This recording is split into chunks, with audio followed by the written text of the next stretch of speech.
কি অবস্থা সবার? সবাই দ্রুত যুক্ত হয়ে যাও এবং যারা অলরেডি যুক্ত হয়ে গেছো তারা একটু কমেন্ট করে জানিয়ে দাও যে আমার সাউন্ড ঠিকঠাক মতো শুনতে পাচ্ছ কিনা, আমার কথা ঠিকঠাক মতো শোনা যাচ্ছে কিনা এবং স্ক্রিনটা ঠিকঠাক মতো দেখতে পাচ্ছ কিনা।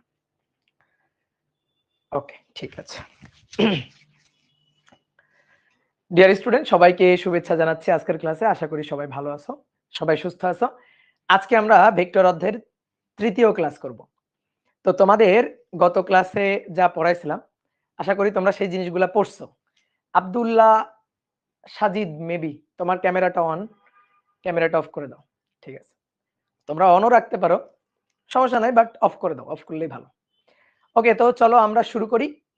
আজকে আমরা ভেক্টর অধ্যায়ের আরো কয়েকটা সংজ্ঞা একটু জানবো, কারণ ভেক্টর অধ্যায়টা খুব ভালোভাবে বুঝতে গেলে, পড়তে গেলে, ভেক্টরের হিসাব নিকাশগুলো জানতে গেলে আমাদের কয়েকটা ভেক্টরের একটু সংজ্ঞা বা বিভিন্ন ভেক্টরের পরিচয় একটু জানা লাগে।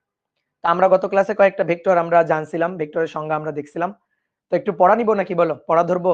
অফলাইন হইলে পড়া ধরা যাইতো, একটু মারপিট করা যাইতো, ঠিক আছে? রেগুলার পড়াশোনা করতে হবে। মনে করবা অনলাইনেও তোমাকে যখন আমি ধরো বলবো যে বলো, তুমিও মনে মনে বলবা। যদি না পারো তাহলে কিন্তু নিজেরে পানিশ করবা, বুঝছো? নিজেরে ধরে মার দিবা, যাই আমি পারলাম না, পড়ি নাই আমি, ঠিক আছে? নিজেকে অনলাইনে তুমি মার দিবা, বুঝছো? আমার হয়ে মার দিবা আর কি। ওকে, তো চলো আমরা শুরু করি। আমরা আজকে প্রথমে যে ভেক্টরটা দেখব সেটা হচ্ছে, আচ্ছা গত ক্লাসে কয়টা পড়াইছিলাম? নম্বর লাস্টের নম্বরটা কত ছিল বলো তো একটু, কেউ একজন নম্বরটা বলো। 5টা, 5টা, তাই না? ওকে, তাহলে আজকে 6 নম্বর দিয়ে শুরু করি। প্রথমটা হচ্ছে সমতলীয় ভেক্টর। সমতলীয় ভেক্টর বা কোপ্লানার ভেক্টর। দেখো নামের মধ্যে সংজ্ঞা আছে, কি বলা হচ্ছে? সমতলীয়, অর্থাৎ যে সকল ভেক্টর একই তলে ক্রিয়ারত থাকবে তাদেরকে বলা হচ্ছে সমতলীয় ভেক্টর। যে সকল ভেক্টর একই তলে ক্রিয়া করবে, একই তলে ক্রিয়ারত থাকবে তাদেরকে সমতলীয় ভেক্টর বলে, সমতলীয় ভেক্টর বলে। অর্থাৎ সমতলীয় ভেক্টরগুলোর তল থাকবে সেম, এই কারণেই তো নামটা হচ্ছে সমতলীয়। এখন আসো আমরা একটু চিত্র এঁকে বুঝাই। দেখো ত্রিমাত্রিক কার্তেশীয় স্থানাঙ্ক ব্যবস্থায় তোমরা তো আসলে দ্বিমাত্রিক স্থানাঙ্ক ব্যবস্থা 9 10 এ জানছো, অনেকে ত্রিমাত্রিকটাও জানছো। ধরো এটা এক্স অক্ষ, এটা ওয়াই অক্ষ, এটা হচ্ছে দ্বিমাত্রিক কার্তেশীয় স্থানাঙ্ক ব্যবস্থা। ত্রিমাত্রিক 3D কার্তেশীয় স্থানাঙ্ক ব্যবস্থা, এই যে এটা হচ্ছে জেড অক্ষ। জেড অক্ষটা কোন দিকে? জেড অক্ষটা আসলে তোমাদের দিকে। আমি বোর্ডে চিত্রটা আঁকছি। তোমার ঘরের যে কর্নার আছে, ঘরের এটা হচ্ছে কর্নার, এটা হচ্ছে ঘরের একটা দেওয়াল, এইটা হচ্ছে একটা দেওয়াল, আর এইটা হচ্ছে মেঝে, বুঝতে পারছো? এক্স অক্ষ, ওয়াই অক্ষ, জেড অক্ষ। তো এইটা হচ্ছে এই যে ত্রিমাত্রিক কার্তেশীয় স্থানাঙ্ক ব্যবস্থা। আমরা দ্বিমাত্রিকটার সাথে আসলে বেশি পরিচিত, তো এটা হচ্ছে ত্রিমাত্রিক কার্তেশীয় স্থানাঙ্ক ব্যবস্থা। এবার এই ত্রিমাত্রিক কার্তেশীয় স্থানাঙ্ক ব্যবস্থায় দেখো আমি 3টা তল এঁকে দেখাচ্ছি। এটা এক্স অক্ষ, এটা ওয়াই অক্ষ, আর এটা ধরো জেড অক্ষ। তাহলে ভাইয়া এইটা হচ্ছে এক্স ওয়াই তল, কি তাই না? এই যে তলটা, এই তলটা এক্স অক্ষ ওয়াই অক্ষ এদের দিয়ে গঠিত তল, তাহলে এই তলটাকে বলা হবে এক্স ওয়াই তল, এক্স ওয়াই প্লেন, ঠিক আছে? তারপরে দেখো এই পাশের যে দেওয়ালটা, ঘরের এই পাশের যে দেওয়ালটা, এই দেওয়ালটা গঠিত হচ্ছে ওয়াই অক্ষ এবং জেড অক্ষ দিয়ে, তো এই তলটার নাম হচ্ছে ওয়াই জেড তল। আর নিচের এই যে মেঝেটা, এই মেঝেটা হচ্ছে এক্স অক্ষ এবং জেড অক্ষ দিয়ে তৈরি, সুতরাং এটাকে আমরা বলতে পারি এক্স জেড তল। এই দেখো 3টা তল। এখন মনে করো দুটো ভেক্টর এ এবং বি, এটা এক্স ওয়াই তলে ক্রিয়ারত, এই যে এই তলে ক্রিয়ারত, তাহলে এ আর বি হচ্ছে সমতলীয় ভেক্টর। তারপরে চিন্তা করো যে C vector, D vector, E vector, এরকম আরো 3টা ভেক্টর ওয়াই জেড তলে ক্রিয়ারত। তারপরে ধরো এফ ভেক্টর, এইচ ভেক্টর, জি ভেক্টর, এই যে জি ভেক্টর, এরা হচ্ছে এক্স জেড তলে ক্রিয়ারত। তাহলে সমতলীয়, যারা একই তলে ক্রিয়াশীল তাদেরকে বলা হচ্ছে সমতলীয়। তাহলে এ আর বি হচ্ছে সমতলীয় vector, C D E vector এরা হচ্ছে সমতলীয় ভেক্টর, কারণ এরা 3টা ভেক্টরেরই ক্রিয়াতল একই। আবার মেঝে যে তিনটা ভেক্টর ক্রিয়ারত আছে এদের ক্রিয়াতল একই, তাহলে এফ, এইচ এবং জি ভেক্টর এরাও হচ্ছে সমতলীয় ভেক্টর। কথা কি বুঝতে পারছো? তাহলে কিভাবে আমরা ভেক্টর গুলাকে সমতলীয় বলতে পারি? একই তলে ক্রিয়ারত থাকলে। তাহলে একটু লিখে ফেলি ছোট্ট করে যে এ এবং বি ভেক্টর এরা হচ্ছে সমতলীয়। তারপরে সি, ডি, ই ভেক্টর এরা সমতলীয়। এইচ, এফ, জি ভেক্টর এরাও সমতলীয়। ঠিক আছে, কিন্তু আমি যদি বলি এ ভেক্টর, সি ভেক্টর এবং এইচ ভেক্টর এরা কি সমতলীয়? উত্তর হচ্ছে না, এরা সমতলীয় নয়। তুমি বলো, নিজেই বলো, এরা কি সমতলীয়? সমতলীয় নয়। এ ভেক্টর এক্স ওয়াই তলে, তারপরে কোনটা সি ভেক্টর ওয়াই জেড তলে, এবং এইচ ভেক্টর সেটা হচ্ছে মেঝে এক্স জেড তলে। তাহলে এরা সমতলীয় নয়। আবার একইভাবে G vector, B vector, E vector এরা সমতলীয় নয়। কি বোঝা গেছে? এইবার একটা কথা বলতেছি, খুব ভালো করে খেয়াল করো। দুইটি ভেক্টর সর্বদাই সমতলীয়। এই কথাটা একটু ভালো করে বুঝতে হবে, এটা অনেকে বোঝে না। দুইটি ভেক্টর এরা সর্বদাই সমতলীয় আর কি, সর্বদাই সমতলীয়। এদেরকে আসলে অসমতলীয় বলা যায় না। দুইটা ভেক্টর অসমতলীয় বা সমতলীয় নয় এটা আসলে বলা যায় না। দুইটা ভেক্টর সর্বদা সমতলীয়। বাট তিনটা ভেক্টর এরা সমতলীয় হতে পারে আবার নাও পারে। অর্থাৎ সমতলীয় কিনা এটা আসলে তিনটা ভেক্টর দিয়ে বললে ভালো হয়, কারণ দুটো ভেক্টর সর্বদাই সমতলীয়। এখন আমি তোমার একটু দেখাই কিভাবে এটা হচ্ছে, কিভাবে ওটা হচ্ছে। দেখো আমার কাছে তিনটা কলম আছে, এই যে তিনটা কলম আছে আমার কাছে। তিনটা কলম ধরো এভাবে আছে, এই যে এভাবে, এইটা একটা দিকে, এইটা উপরের দিকে, আর এইটা, এই তিনটা সমতলীয় বলো? এই যে ধরো এই যে কাগজটা, এটা একটা তল না? এই তিনটা কলমকে এই তলে রাখতে পারবো একসাথে? দেখো তো থাকবে? সম্ভব? দেখো তো, তিন দিক বরাবর, একটা তোমার দিকে, একটা ওই দিকে, একটা উপরের দিকে। বলো এরা কি সমতলীয়? না, এরা সমতলীয় না। এদেরকে সমতলীয় বলা যাবে না। দেখো এদেরকে নিয়ে আমি ধরো তিনটা আছে, এই তিনটাকে নিয়ে একটা তল বানাইতে পারবো? এই যে কাগজটাকে এই তলে রাখতে পারবো? দেখো তলে সম্ভব রাখা? তিন দিকে সম্ভব না। কিন্তু দুটো ভেক্টর, এই যে দুটো ভেক্টর, এদেরকে তুমি যেভাবেই রাখো না কেন এরা সমতলীয়। যেভাবেই, ধরো এভাবে রাখছি, এই যে এভাবে রাখছি, এই যে বোর্ডে এভাবে রাখছি, তাহলে এরা সমতলীয় কিনা দেখো? এই যে দেখো সমতলীয়, দেখছো?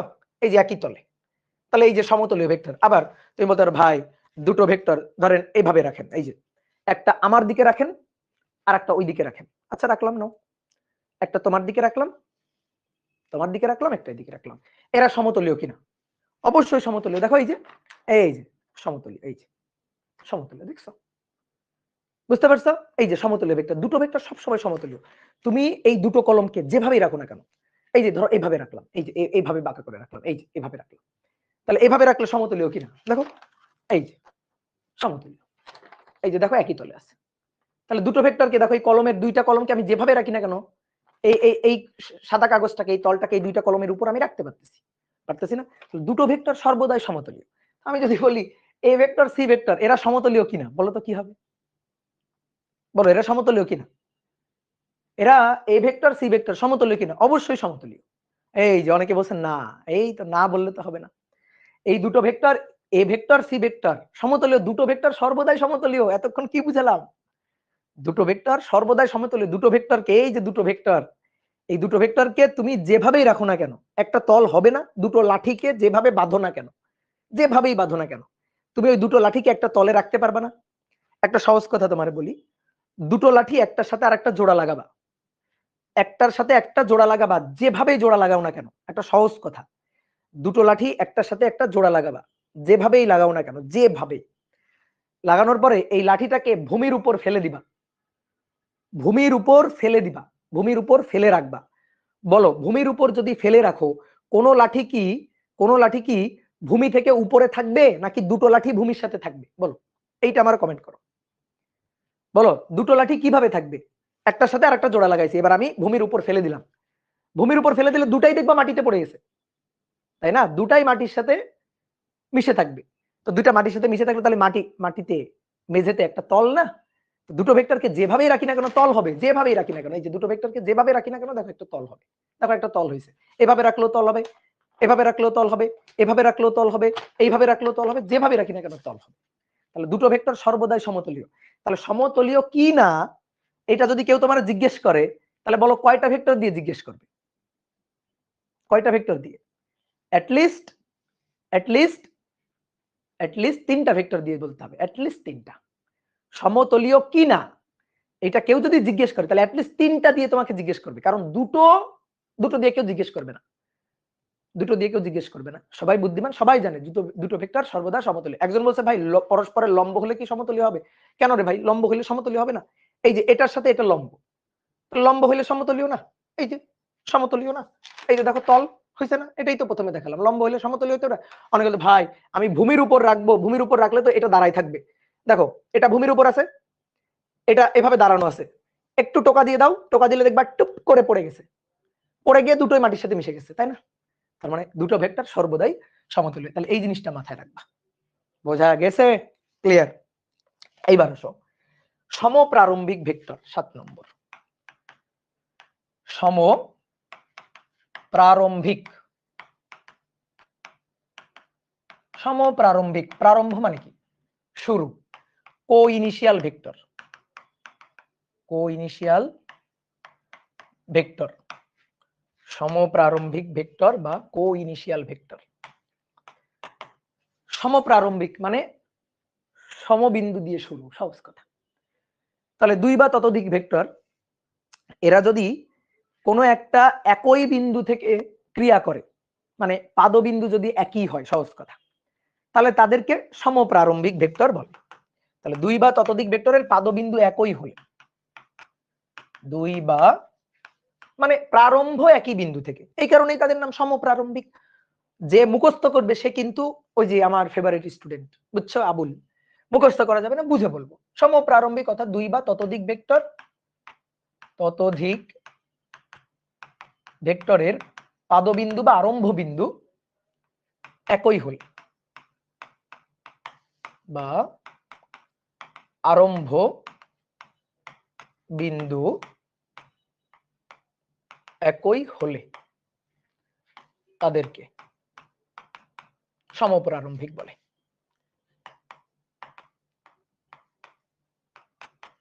তাদেরকে সমপ্রারম্ভিক ভেক্টর বলে। ক্লিয়ার? এবার আসো একটু চিত্র এঁকে দেখাই। তো এই যে ত্রিমাত্রিক কার্তেশীয় স্থানাঙ্ক ব্যবস্থা আঁকছিলাম, ওটাই একই, একটু নিজেকে জ্ঞানী জ্ঞানী লাগবে। তুমি দ্বিমাত্রিক স্থানাঙ্ক ব্যবস্থা শুধু এক্স ওয়াই আঁকতে পারো, সমস্যা নেই। মূলবিন্দু কোনটা? এই যে এটা মূলবিন্দু, মূলবিন্দু ও 0 0 0 তার স্থানাঙ্ক। কার্তেশীয় হইলে এক্স ওয়াই থাকতো, তখন বললাম 0 0। এবার ধরো মূলবিন্দু থেকে দুইটা ভেক্টর ক্রিয়া করতেছে, মূলবিন্দু হচ্ছে পাদবিন্দু, দুইটা ভেক্টরের পাদবিন্দু। একটা ভেক্টর ক্রিয়া করতেছে এই বিন্দুর দিকে, ধরো এই বিন্দুটার স্থানাঙ্ক কত? এই বিন্দুটার স্থানাঙ্ক ধরো 1 2 3, ধরো কেমন 1 2 3, যে এগুলো কিন্তু আমি চোখের মানে জাস্ট ধরার জন্য লিখছি, অত মেপে লিখি নাই। এক্স অক্ষে 1 একক, ওয়াই অক্ষে 2 একক, দেন জেড অক্ষ বরাবর মানে তোমার দিকে, এক্স অক্ষ, ওয়াই অক্ষ, জেড অক্ষ। বলতো মধ্যবর্তী কোণ কত? অনেকে এখানে এসে ঝামেলা করে, এক্স ওয়াই জেড। বলো এক্স এর সাথে ওয়াই এর মধ্যবর্তী কোণ কত? 90 ডিগ্রি। ওয়াই এর সাথে জেড এর কত? 90 ডিগ্রি। অনেকে বলে ভাই এটা 90 ডিগ্রি তো মনে হচ্ছে না, এটা তো 90 এর বেশি। এই যে সব সময় এই চোখ দিয়ে দেখলে হয় না, এই যে এই মাথার মধ্যে একটা চোখ আছে, ঠিক আছে, দিব্য দৃষ্টি দিয়ে দেখতে হয়, জ্ঞান চোখ দিয়ে দেখতে হয়। এটা এই জেড অক্ষ তোমাদের দিকে, ঘরের কর্নারের দিকে তাকাও, ঘরের কর্নারের দিকে X Y 90 degree, Y Z 90 degree, মেঝে, এই যে মেঝে এটা কত? 90 ডিগ্রি। বুঝছো? পরস্পরের সাথে লম্ব সবগুলা। তাহলে এই যে 1 2 3 এই বিন্দু অভিমুখে, মূল বিন্দু থেকে এই বিন্দু অভিমুখে, ধরো এটা এ বিন্দু, তাহলে ও এ এই রেখা বরাবর ধরো একটা ভেক্টর ক্রিয়া করতেছে, ধরো এটাকে আমরা বললাম পি ভেক্টর। আর মনে করো এখানে আর একটা বিন্দু আছে, এটা ধরো বি বিন্দু, এটার স্থানাঙ্ক ধরো 2 1 4 ধরলাম। তাহলে মূল বিন্দু থেকে এই বি বিন্দুর অভিমুখে একটা ভেক্টর ক্রিয়া করতেছে ও বি বরাবর, এই ভেক্টরটার নাম দিলাম ধরো Q vector. P R Q দুটো ভেক্টরের পাদবিন্দু এই যেটা, তাহলে দুইটা ভেক্টর একই পাদবিন্দু থেকে ক্রিয়া করতেছে, দুইটা ভেক্টরের পাদবিন্দু আরম্ভ বিন্দু একই, তাহলে এরা হচ্ছে সমপ্রারম্ভিক। দুই বা ততোধিক ভেক্টর, শুধু দুটো হইতে হবে না এমন না, শুধু দুটো হইতে হবে এমন না, অনেকগুলো ভেক্টর হইতে পারে। তারা যদি একই বিন্দু দিয়ে ক্রিয়া করে তাহলে তাদেরকে আমরা বলবো সমপ্রারম্ভিক vector. A vector, B vector, C vector সবগুলার পাদবিন্দু একই বিন্দু দিয়ে ক্রিয়া করবে, এরা হচ্ছে সমপ্রারম্ভিক ভেক্টর। ঠিক আছে, ক্লিয়ার? তিনটা বিন্দু কিসের? আচ্ছা, তিনটা বিন্দু হচ্ছে এক্স অক্ষ, ওয়াই অক্ষ, জেড অক্ষের স্থানাঙ্ক, ত্রিমাত্রিক স্থানাঙ্ক। তুমি 9 10 এ দ্বিমাত্রিক স্থানাঙ্ক পড়ছো না? সেই ত্রিমাত্রিক স্থানাঙ্ক আমরা মাত্র একটু পরে পড়বো, একটু ধৈর্য ধরো, একটু পরে পড়বো। এবার আসো 8 নম্বর। 8 নম্বর হচ্ছে স্বাধীন ভেক্টর। স্বাধীন ভেক্টর, স্বাধীন মানে কি? Free, free vector. ঠিক আছে, তাহলে ফ্রি ভেক্টর থাকলে কি থাকবে? Paid vector. এটা ফ্রি ভেক্টর, তাই না? তাহলে কি থাকবে? Paid vector. না, স্বাধীন মানে যে ভেক্টরের পাদবিন্দু ইচ্ছামতো ধরে নেওয়া যায়, যে ভেক্টরের পাদবিন্দু ইচ্ছামতো ধরে নেওয়া যায় সেটা হচ্ছে স্বাধীন ভেক্টর। স্বাধীন মানে এরকম স্বাধীন না যে ভেক্টরটা চেঞ্জ করে আমরা দিক চেঞ্জ করে ফেলবো, এমনটা না। ভেক্টরটার দিক একই থাকবে, শুধু আমরা কি করবো, যে ভেক্টর শিফটিং, এক বিন্দু থেকে ভেক্টরকে আরেক বিন্দুতে, এক জায়গা থেকে ভেক্টরকে আরেক জায়গায় নিয়ে যেতে পারবো। তাহলে এটা কি বলা হচ্ছে? স্বাধীন ভেক্টর। যে সকল ভেক্টরের বা যে ভেক্টরের পাদবিন্দু ইচ্ছামতো ধরে নেওয়া যায়, ইচ্ছামতো ধরে নেওয়া যায়, দিক চেঞ্জ করা যাবে না কিন্তু, খবরদার, তারা হচ্ছে স্বাধীন। ঠিক আছে, তারা হচ্ছে স্বাধীন ভেক্টর। স্বাধীন ভেক্টর যেমন একটু উদাহরণ দিই। ধরো আমি বললাম কোনো একটা ভেক্টর ক্রিয়া করতেছে পূর্ব থেকে পশ্চিম দিকে। ধরো এই যে এটা হচ্ছে পূর্ব দিক, এটা হচ্ছে পশ্চিম দিক।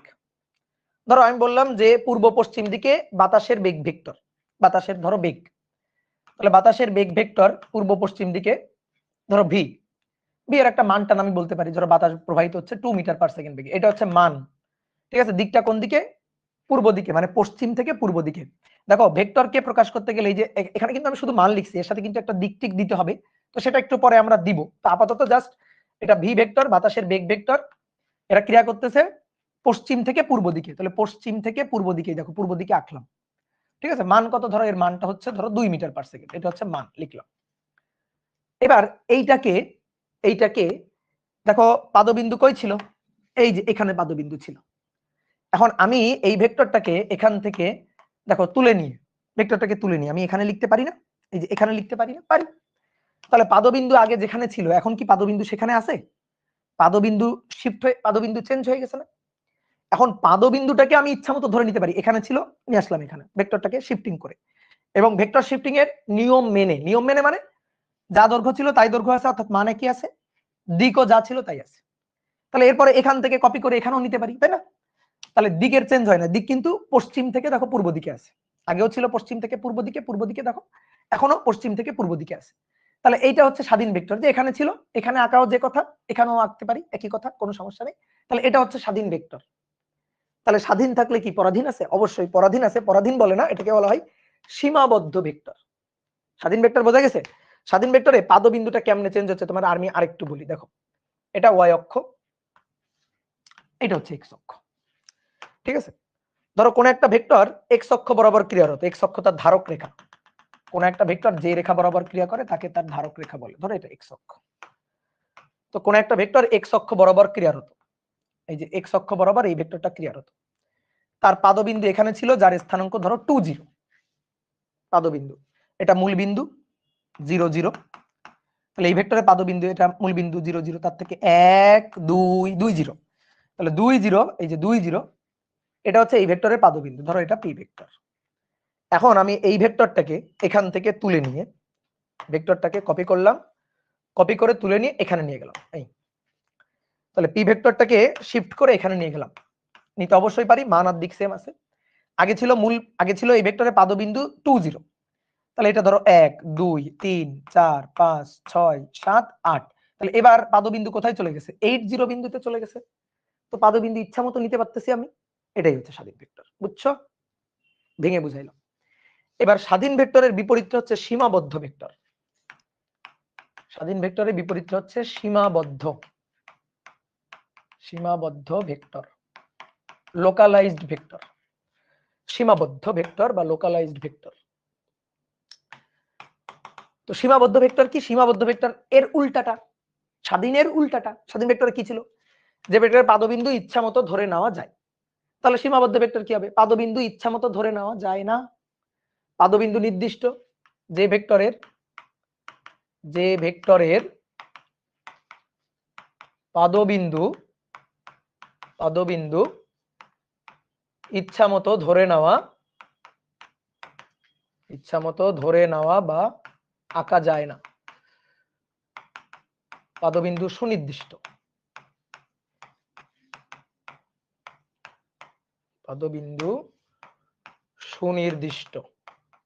ঠিক আছে, তাকে সীমাবদ্ধ ভেক্টর বা লোকালাইজড ভেক্টর বলে।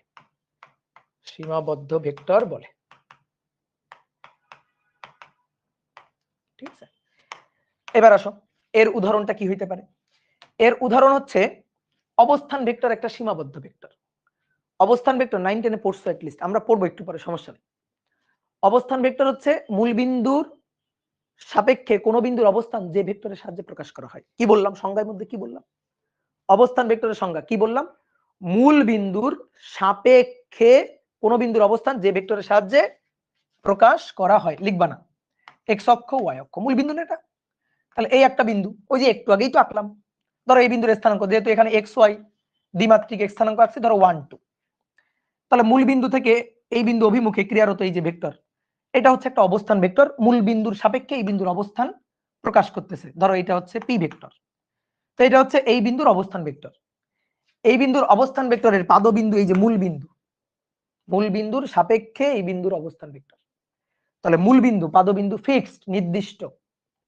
তাহলে এই যে ভেক্টরটা, এই ভেক্টরটা হচ্ছে একটা সীমাবদ্ধ ভেক্টর। কথা কি বুঝছো? অবস্থান ভেক্টর হচ্ছে একটা সীমাবদ্ধ ভেক্টর। 2 মার্কের কোশ্চেন আসে কিন্তু এগুলো, যে অবস্থান ভেক্টর একটা সীমাবদ্ধ ভেক্টর ব্যাখ্যা করো। অবস্থান ভেক্টর একটি, আমার খাতা যদি পড়ো বুঝছো, 1 মার্ক 2 মার্ক 3 মার্ক 4 মার্ক তো কথাই নেই, সব প্রশ্নের উত্তর কিন্তু পাই যাবা, সুন্দর করে পড়বা আর কি। অবস্থান ভেক্টর বুঝে অবশ্যই বুঝে অবস্থান ভেক্টর একটি সীমাবদ্ধ ভেক্টর, ব্যাখ্যা করো। তো কি করে ব্যাখ্যা করবা? তোমাদের যে ওই যে বলছিলাম 2 মার্কের প্রশ্ন লেখার একটা টেকনিক শিখাইছিলাম। টেকনিকটা কি? চেষ্টা করবা চিত্র এবং ইকুয়েশন ঢোকানোর, ওত পেতে থাকবা ঢোকানো যায় কিনা। সবসময় হয়তো চিত্র আঁকা যাচ্ছে না 2 মার্কের কোশ্চেনে, সবসময় হয়তো ইকুয়েশন দেওয়া যাচ্ছে না, বাট তোমার টার্গেট থাকবে আমি ওত পেতে থাকবো, সুযোগ পাইলেই ঢুকাই দিব। বুঝছো?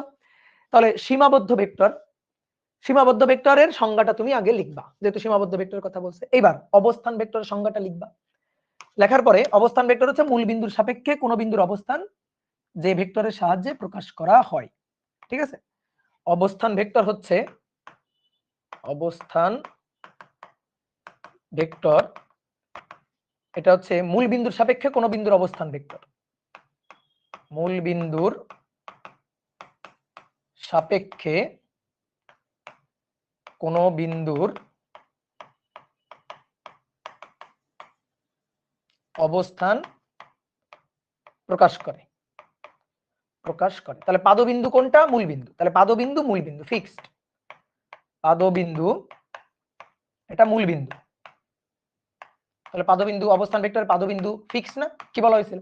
পাদবিন্দু সুনির্দিষ্ট থাকবে, ইচ্ছা মতো ধরা যাবে না। তো এইটা হয়ে গেল, তাহলে পাদবিন্দু সুনির্দিষ্ট, এই যে এটা মূল বিন্দু যার স্থানাঙ্ক 0 0। তাহলে এর সাপেক্ষে ধরো এই বিন্দু, এটা ধরো 1 2, ঠিক আছে, ধরো এই বিন্দু, তো তার অবস্থান প্রকাশ করতেছে পি ভেক্টর। তাহলে পি একটা সীমাবদ্ধ ভেক্টর, এই যে পি ভেক্টর, এইটা একটা সীমাবদ্ধ ভেক্টর। কি বুঝছো? সীমাবদ্ধ ভেক্টর ধরো আরেকটা উদাহরণ দেখাই, এগুলো আমরা 4র্থ অধ্যায়ে পড়ব। ধরো কোন একটা বস্তুকণা একটা বৃত্তাকার পথে ঘুরতেছে, এই যে একটা বৃত্তাকার পথে ঘুরতেছে, এইটা হচ্ছে ঘূর্ণন অক্ষ। অক্ষটা কি? অক্ষ হচ্ছে সেন্টার, এই যে সেন্টারে তলের সাথে যে যে বরাবর ঘুরতেছে, এই যে সেন্টার। তো এই পাশে এই যে এটাকে অক্ষ করে ঘুরতেছে, যেমন দরজা ঘোরাও না তুমি, দরজার, এই যে ধরো এটা দরজা, এটা দরজার হাতল, তো দরজার হাতল ধরে টান দিলে দরজা ঘুরে না? কার সাপেক্ষে ঘুরে? কোন অক্ষের সাপেক্ষে? এই অক্ষের সাপেক্ষে ঘুরে। এই যে এটা হচ্ছে অক্ষ, বুঝতে পারছো অক্ষ কি জিনিস? তো এটা হচ্ছে অক্ষ, এই অক্ষের চারপাশে ঘুরতেছে। তাহলে দেখো আমরা যখন এখানে হিসাব করব তখন আমাদের মূল বিন্দু হচ্ছে সেন্টারটা। তাহলে সেন্টারের সাপেক্ষে এই বিন্দুর অবস্থান, এই যে বস্তুটা ঘুরতেছে ঘুরতেছে, তাহলে এই বিন্দুর অবস্থান প্রকাশ করব এই যে এই ভেক্টরটা দিয়ে। তাহলে দেখো তো এটা বৃত্তপথের কি? বলো, এটা মূল বিন্দু, এটা হচ্ছে এই ক্ষেত্রে মূল বিন্দু। মূল বিন্দু কোনটাকে বিবেচনা করব? সেন্টারটাকে। তাহলে সেন্টারটা মূল বিন্দু। এখন এই বস্তুটা এভাবে ঘুরতেছে ধরো এই বৃত্তাকার পথে, তাহলে বস্তুটা এখানে আছে। তাহলে এইটা হচ্ছে তার অবস্থান ভেক্টর। তো এই অবস্থান ভেক্টরটা এই বৃত্তপথের কি নির্দেশ করতেছে আসলে? কি নির্দেশ করতেছে বলো বলো বলো, কি নির্দেশ করতেছে? বৃত্তপথের কি নির্দেশ করতেছে? এটা কি নাম? ব্যাসার্ধ না? হ্যাঁ, ব্যাসার্ধ। তাহলে এইটা ব্যাসার্ধ, তাহলে এই ভেক্টরটাকে আমরা বলি ব্যাসার্ধ ভেক্টর। ব্যাসার্ধ ভেক্টর, এই ব্যাসার্ধ ভেক্টরটাকে তুমি বলো। আমি বললাম এই বস্তুর ব্যাসার্ধ ভেক্টর এই যে এখান থেকে তুলে নিয়ে, এখান থেকে এই ব্যাসার্ধ ভেক্টরটাকে এখান থেকে তুলে নিয়ে আমি এখানে গেলাম, বলো তো হইলো? আমি বললাম এটা ব্যাসার্ধ ভেক্টর। বলো, ব্যাসার্ধ দেখে মনে হচ্ছে? ব্যাসার্ধ তো ভাই এইটা ব্যাসার্ধ। এই যে এইটা হচ্ছে ব্যাসার্ধ, এটা ব্যাসার্ধ। এটার কি ব্যাসার্ধ বলা যাবে? বলো, এটার ব্যাসার্ধ বলতে পারবো? এই যে আমি সামনে নিয়ে গেলাম, তো সামনে নিয়ে গেলে কি হলো? পাদবিন্দু চেঞ্জ হয়ে গেল। পাদবিন্দু চেঞ্জ করা যাবে? পাদবিন্দু কোথায় থাকতে হবে? এই ব্যাসার্ধ ভেক্টরের পাদবিন্দু এখানেই থাকতে হবে, এখানেই পাদবিন্দুটা থাকতে হবে। তাহলে এই যে এটা আরেকটা থাকতে পারি, এই একটা, এগুলো সব কি ব্যাসার্ধ ভেক্টর। তাহলে পাদবিন্দু কোথায় থাকতে হবে? পাদবিন্দু সেন্টারে থাকতে হবে। তাহলে পাদবিন্দু নির্দিষ্ট, পাদবিন্দু নির্দিষ্ট। এটাকে তুমি এখানে সরাইতে পারবা না। তুমি যদি বলো এই যে ব্যাসার্ধ ভেক্টর, না এটা হবে না, এখান থেকে এখানে নিতে পারবো না। অনেক ভাই দেখেন দিক সেম আছে, আমি কপি করে সামনে নিয়ে গেছি, দিক তো সেম আছে, হোক আমি ভেক্টর শিফটিং করতে পারি, ভেক্টর ধরো শিফট করতে পারি, ভেক্টর শিফটিং হতে পারে, কিন্তু এটাকে তো ব্যাসার্ধ ভেক্টর, এটা কি ব্যাসার্ধ? বৃত্তপথের ব্যাসার্ধ কি এটা? এখানে ব্যাসার্ধ চলে গেছে না, তো এটাকে তো বলতে পারবো না। তো এই কারণে এটা পাদবিন্দু, এটা পাদবিন্দু সুনির্দিষ্ট, সুনির্দিষ্ট, এই কারণে এটা সীমাবদ্ধ ভেক্টর, সীমাবদ্ধ ভেক্টর, সীমাবদ্ধ ভেক্টর। তাহলে অবস্থান ভেক্টর, ব্যাসার্ধ ভেক্টর, এটার নাম ব্যাসার্ধ ভেক্টর। অবস্থান ভেক্টর, ব্যাসার্ধ ভেক্টর, এগুলা সীমাবদ্ধ ভেক্টর। বোঝা গেছে? ওকে, গুড। এইবার আসো 10 নম্বর। 10 নম্বরটা খুব মজার। এটা হচ্ছে নাল বা শূন্য ভেক্টর। নাল, নাল মানে ফাঁকা, NULL, নাল। নাল বা শূন্য, শূন্য, জিরো, জিরো ভেক্টর। ঠিক আছে, এটাকে অনেক সময় অকার্যকর ভেক্টরও বলে। নাল বা শূন্য ভেক্টর, বা এটার একটা নাম হচ্ছে অকার্যকর ভেক্টর। কোন বইতে হয়তো দেখছিলাম। ঠিক আছে, অকার্যকর। এবার নাল বা শূন্য ভেক্টর কি জিনিস? আসো একটু কনসেপ্ট বুঝি আগে। দুটো ভেক্টর রাশির হিসাব নিকাশ করে তুমি অবশ্যই একটা ভেক্টর রাশি পাবা, বুঝছো? তোমার আপাতত তোমার জ্ঞান দিয়ে তুমি একটু বলার চেষ্টা করো। ধরো একটা বস্তু, এই বস্তুর উপর এদিক বরাবর বল প্রযুক্ত করা হচ্ছে ধরো 10 নিউটন, আর বিপরীত দিকে এই দিক বরাবর বল প্রযুক্ত করা হচ্ছে ধরো 4 নিউটন। তোমার কমন সেন্স জ্ঞান, ঠিক আছে, এইটা কাজে লাগিয়ে তুমি একটু আমাকে বলো তো 10, 4 এই বস্তুর উপরে আসলে প্রযুক্ত নিট বলটা কত? নিট বল কত? নিট বল, ধরো একটা বস্তুকে তুমি টানতেছো এদিকে 4 নিউটন বলে, তোমার বন্ধু টানতেছে ঠিক বিপরীত দিকে, ঠিক বিপরীত দিকে 10 নিউটন বলে। তো এটা কমন সেন্স যে এই বস্তুর উপর নিট বল, নিট বল 6 নিউটন, তাই না? বুঝছো তো? কোন দিকে 6 নিউটন? কোন দিকে 6 নিউটন? এইদিকে, এইদিকে 6 নিউটন। বুঝতে পারছো? এই যে এইভাবে চিন্তা করো, এটা 10, দেখো এইভাবে চিন্তা করো, এই যে এদিকে কত আছে? 10, আর এদিকে কত? এদিকে আছে 4 নিউটন, আর এদিকে 10। 10 কে একটা কাজ করি, 10 কে এটা 4 নিউটন, আর আর 10 কে 4 এবং 6 দুই ভাগে ভাগ করলাম, 6 নিউটন। ঠিক আছে, এটা 10 নিউটন ছিল, 10 কে দুইটা ভাগে ভাগ করলাম, 4 আর 6। তাহলে 4 আর 4 পরস্পরকে নাকচ করে দিল, তাহলে আলটিমেটলি এইদিকে বেশি থাকলো কত, 6 নিউটন। এই হিসাবটা তো বুঝছো। আমরা আস্তে আস্তে ভেক্টর রাশি হিসাব করব, সমস্যা নেই। তাহলে দুটো বলের নিট লব্ধি বল, লব্ধি বা নিট বল, ঠিক আছে, রেজাল্টেন্ট ইংরেজিতে বলা হয় রেজাল্টেন্ট। তো রেজাল্টেন্ট ফোর্স কত, 6 নিউটন। দেন আচ্ছা, যদি এমন হইতো ধরো এই বস্তুটা, তার উপর প্রযুক্ত বল 4 নিউটন, প্রযুক্ত বল 4 নিউটন। এইবার বলো নিট বল কত, নিট বল কত? নিট বল 0।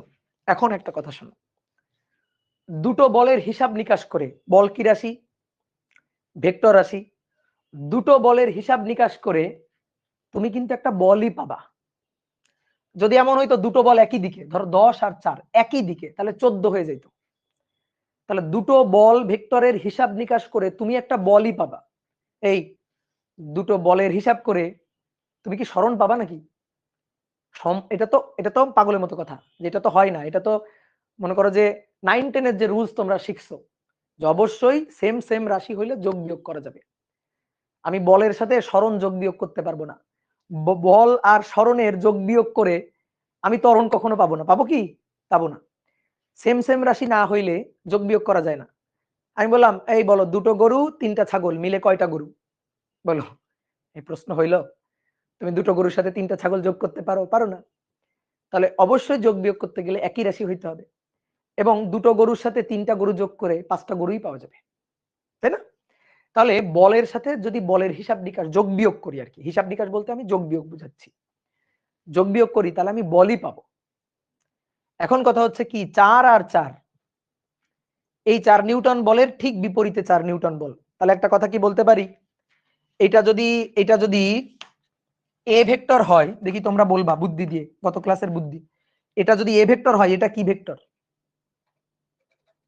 বলো বলো বলো বলো বলো, দেখি কে বলতে পারে, কার এত বুদ্ধি। বাহ, গুড, ভেরি গুড। এটা যদি এ ভেক্টর হয় তাহলে অবশ্যই এটা মাইনাস এ ভেক্টর না?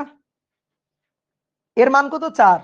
এর মান কত, 4। অনেকে ভাই সামনে মাইনাস দেননি, ধরে মাইর দিব। কিন্তু এটা যদি বলো, মুখ ফসকে বলছো নাকি, জিজ্ঞেস করো নিজেরে, বলছো নাকি এটা? যে বললেই কিন্তু ভাই মাইর দিবে। কেন?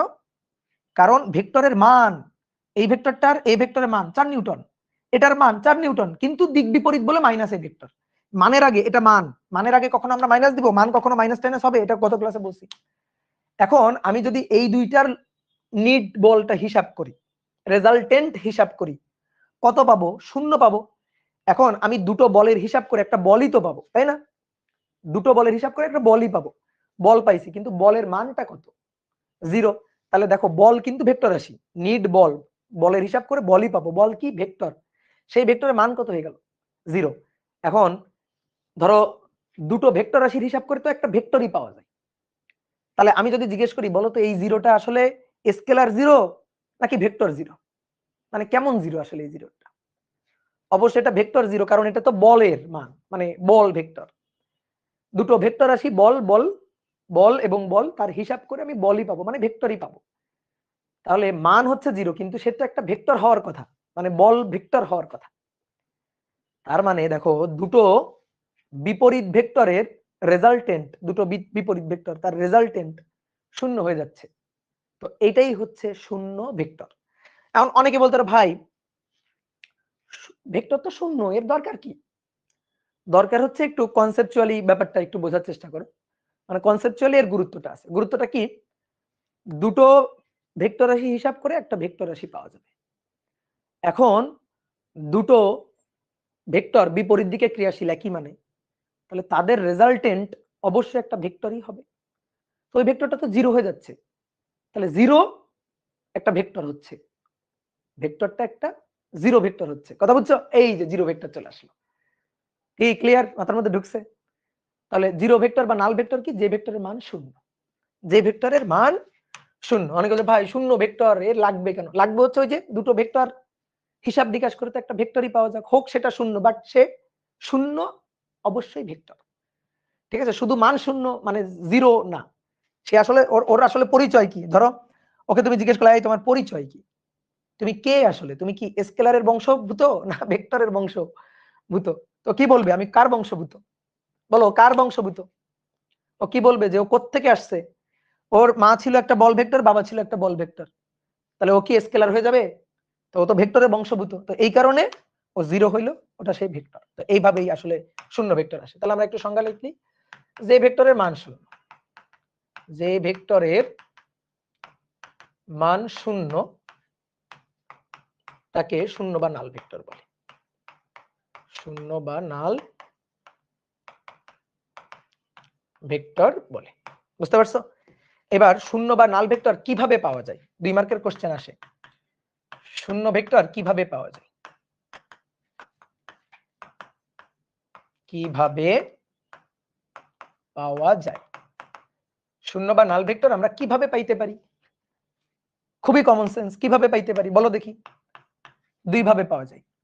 এই যে তুমি দেখো, এই যে এই একটা ভেক্টর, এই ভেক্টর, আর এই একটা ভেক্টর তার সমান এই ভেক্টর, বুঝছো? সমান ভেক্টর, এরা পরস্পর কেমন ভেক্টর? সমান ভেক্টর। তো একটা কাজ যদি আমি করি, যে এটা থেকে যদি এটা বিয়োগ করে দিই, এটা থেকে এটা যদি বিয়োগ করে দিই, তাহলে তো শূন্য চলে আসবে। এই ভেক্টর, এই ভেক্টর বিয়োগ করলে শূন্য, শূন্য কি? ভেক্টর। এই যে এই কারণে এর উপর ভেক্টর সাইন দিবা, কিন্তু শুধু এরকম লিখলে হবে না, কিন্তু এই তার উপর ভেক্টর সাইন, শূন্য ভেক্টর, এই যে ভেক্টর সাইন দিয়ে প্রকাশ করা হয়, এভাবে প্রকাশ করা হয়। তাহলে আমরা কিভাবে পাইলাম? দুটো সমান ভেক্টর কি করে? বিয়োগ করে। তাহলে লিখে ফেলি, দুটি সমান ভেক্টর বিয়োগ করে, দুটি সমান ভেক্টর বিয়োগ করে। বলো, কোনো কিছু মুখস্থ করা লাগে? তারপর আর কিভাবে পাওয়া যেতে পারে? 2 নম্বর, এটা হচ্ছে এই ভেক্টর, আর এইটা মান সমান দিক বিপরীত। বলো তাহলে এটা কি ভেক্টর? এটা এই ভেক্টর হলে এটা কি ভেক্টর? বিপরীত, এর বিপরীত, তাহলে মাইনাস এ ভেক্টর। এবার এই দুইটাকে যোগ করে দাও, এই দুইটাকে যোগ করে দাও, করো, যোগ করো। তাহলে যোগ করলে, যোগ করতেছি, এ ভেক্টর প্লাস মাইনাস এ ভেক্টর, তো কত? তাহলে প্লাস মাইনাসে মাইনাস, এ ভেক্টর মাইনাস এ ভেক্টর কি হলো? 0 ভেক্টর। তাহলে এবার কি লিখবো? কোন ভেক্টরের সাথে, কোন ভেক্টরের সাথে তার বিপরীত ভেক্টর যোগ করে, দুটি সমান ভেক্টর বিয়োগ করে, আর কোন ভেক্টরের সাথে তার বিপরীত ভেক্টর যোগ করে, কোন ভেক্টরের সাথে তার বিপরীত ভেক্টর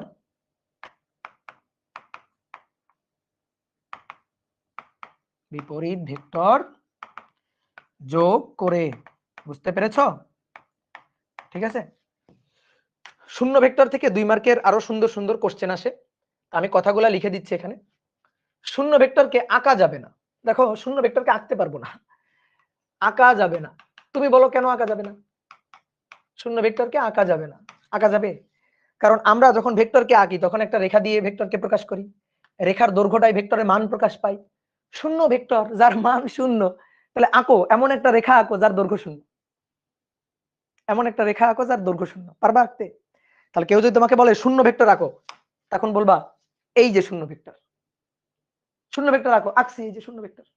বুঝতে পারছো? দেখতে পাচ্ছ এই যে বোর্ডে আছে শূন্য ভেক্টর, শূন্য ভেক্টর মান শূন্য, তা আঁকবো কিভাবে? এই হচ্ছে কাহিনী। এবার আসো 2 নম্বর, আর একটা খুব ইম্পর্টেন্ট কথা। 2 নম্বর একটা ইম্পর্টেন্ট কথা হচ্ছে যে এর সুনির্দিষ্ট দিক নেই, এর সুনির্দিষ্ট দিক নাই। ধরো মান থাকলে সম্মান থাকতো, আর মানই নাই। সম্মান মানে দিক, ভেক্টর রাশির কি কি থাকে? মান আর সম্মান। মান হচ্ছে মান, আর সম্মান কি? দিক। আর মানই নাই, সম্মান তো দূরের কথা, মান নাই সম্মানও নাই। কথা বুঝছো? তাহলে সুনির্দিষ্ট কোনো দিক নেই, এর সুনির্দিষ্ট কোনো দিক হবে না। শূন্য ভেক্টর, তার আবার সুনির্দিষ্ট দিক কেমনে? এবার তারপরে আরেকটা ইম্পর্টেন্ট কথা, সেই আরেকটা ইম্পর্টেন্ট কথাটা হচ্ছে যে এর পাদবিন্দু এবং শীর্ষবিন্দু একই, এর পাদবিন্দু এবং শীর্ষবিন্দু একই। বোঝাও না? বুঝাই দেওয়া লাগবে। যদি একটা দৈর্ঘ্য দিয়ে আমি ভেক্টরটাকে প্রকাশ করতে পারতাম রে ভাই, তাহলে তো তার একটা পাদবিন্দু একটা শীর্ষবিন্দু থাকতো। আঁকাই যাবে না, দৈর্ঘ্যই নাই তার, তার মানে কি? শুরু হওয়ার আগেই শেষ, যেটা শুরুর বিন্দু সেটাই শেষ বিন্দু। এই কারণেই তো পাদবিন্দু শীর্ষবিন্দু একই বলেই তো আঁকা যাচ্ছে না। তাহলে এর পাদবিন্দু শীর্ষবিন্দু একই, আঁকা যাবে না, সুনির্দিষ্ট কোনো দিক নেই। তো অনেক সময় কি করে, এইটা যে কোনো একটা লাইন তুলে দেয়, তুলে দিয়ে বলে ব্যাখ্যা করো, পারবা না ব্যাখ্যা করতে, ঠিক আছে, এখান থেকে একটু ইনফরমেশন লিখে লিখে দিবা, একটু চিত্র টিত্র এঁকে দিবা, হয়ে যাবে সবকিছু।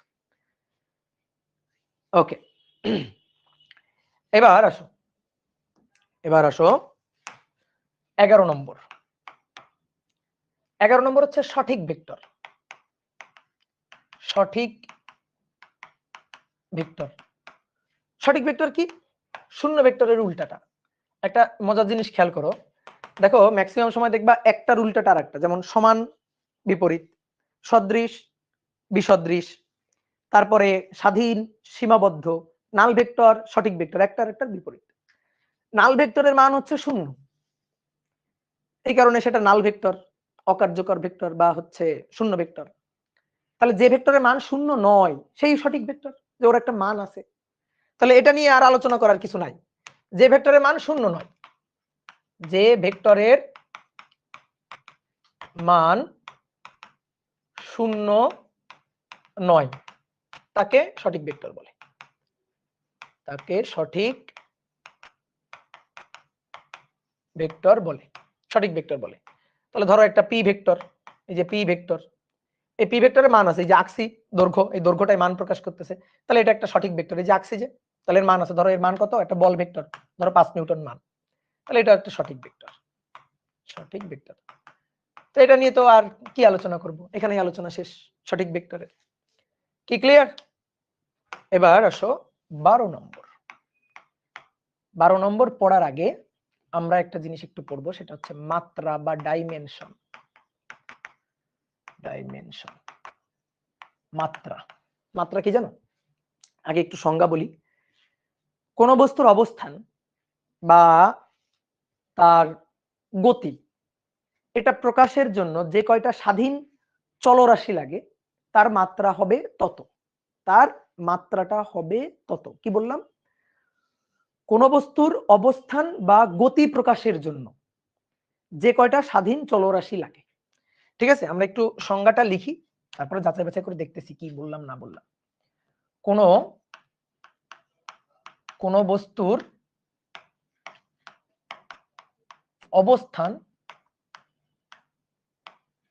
অবস্থান বা